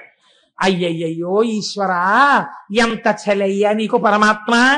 సోఢుంప శక్తి, ఇంత చల్లగా ఉందే నీ పరిస్థితి, ఎలా తట్టుకుంటున్నావయ్యా వణకకుండా అని వెంటనే అన్నారు. నాకు అర్థమైంది ఎందుకు నీకు శక్తి వచ్చిందో తెలుసా? చిత్తే నిర్వేదతస్తే యది భవతి నతే నిత్యవాసో మదీయే.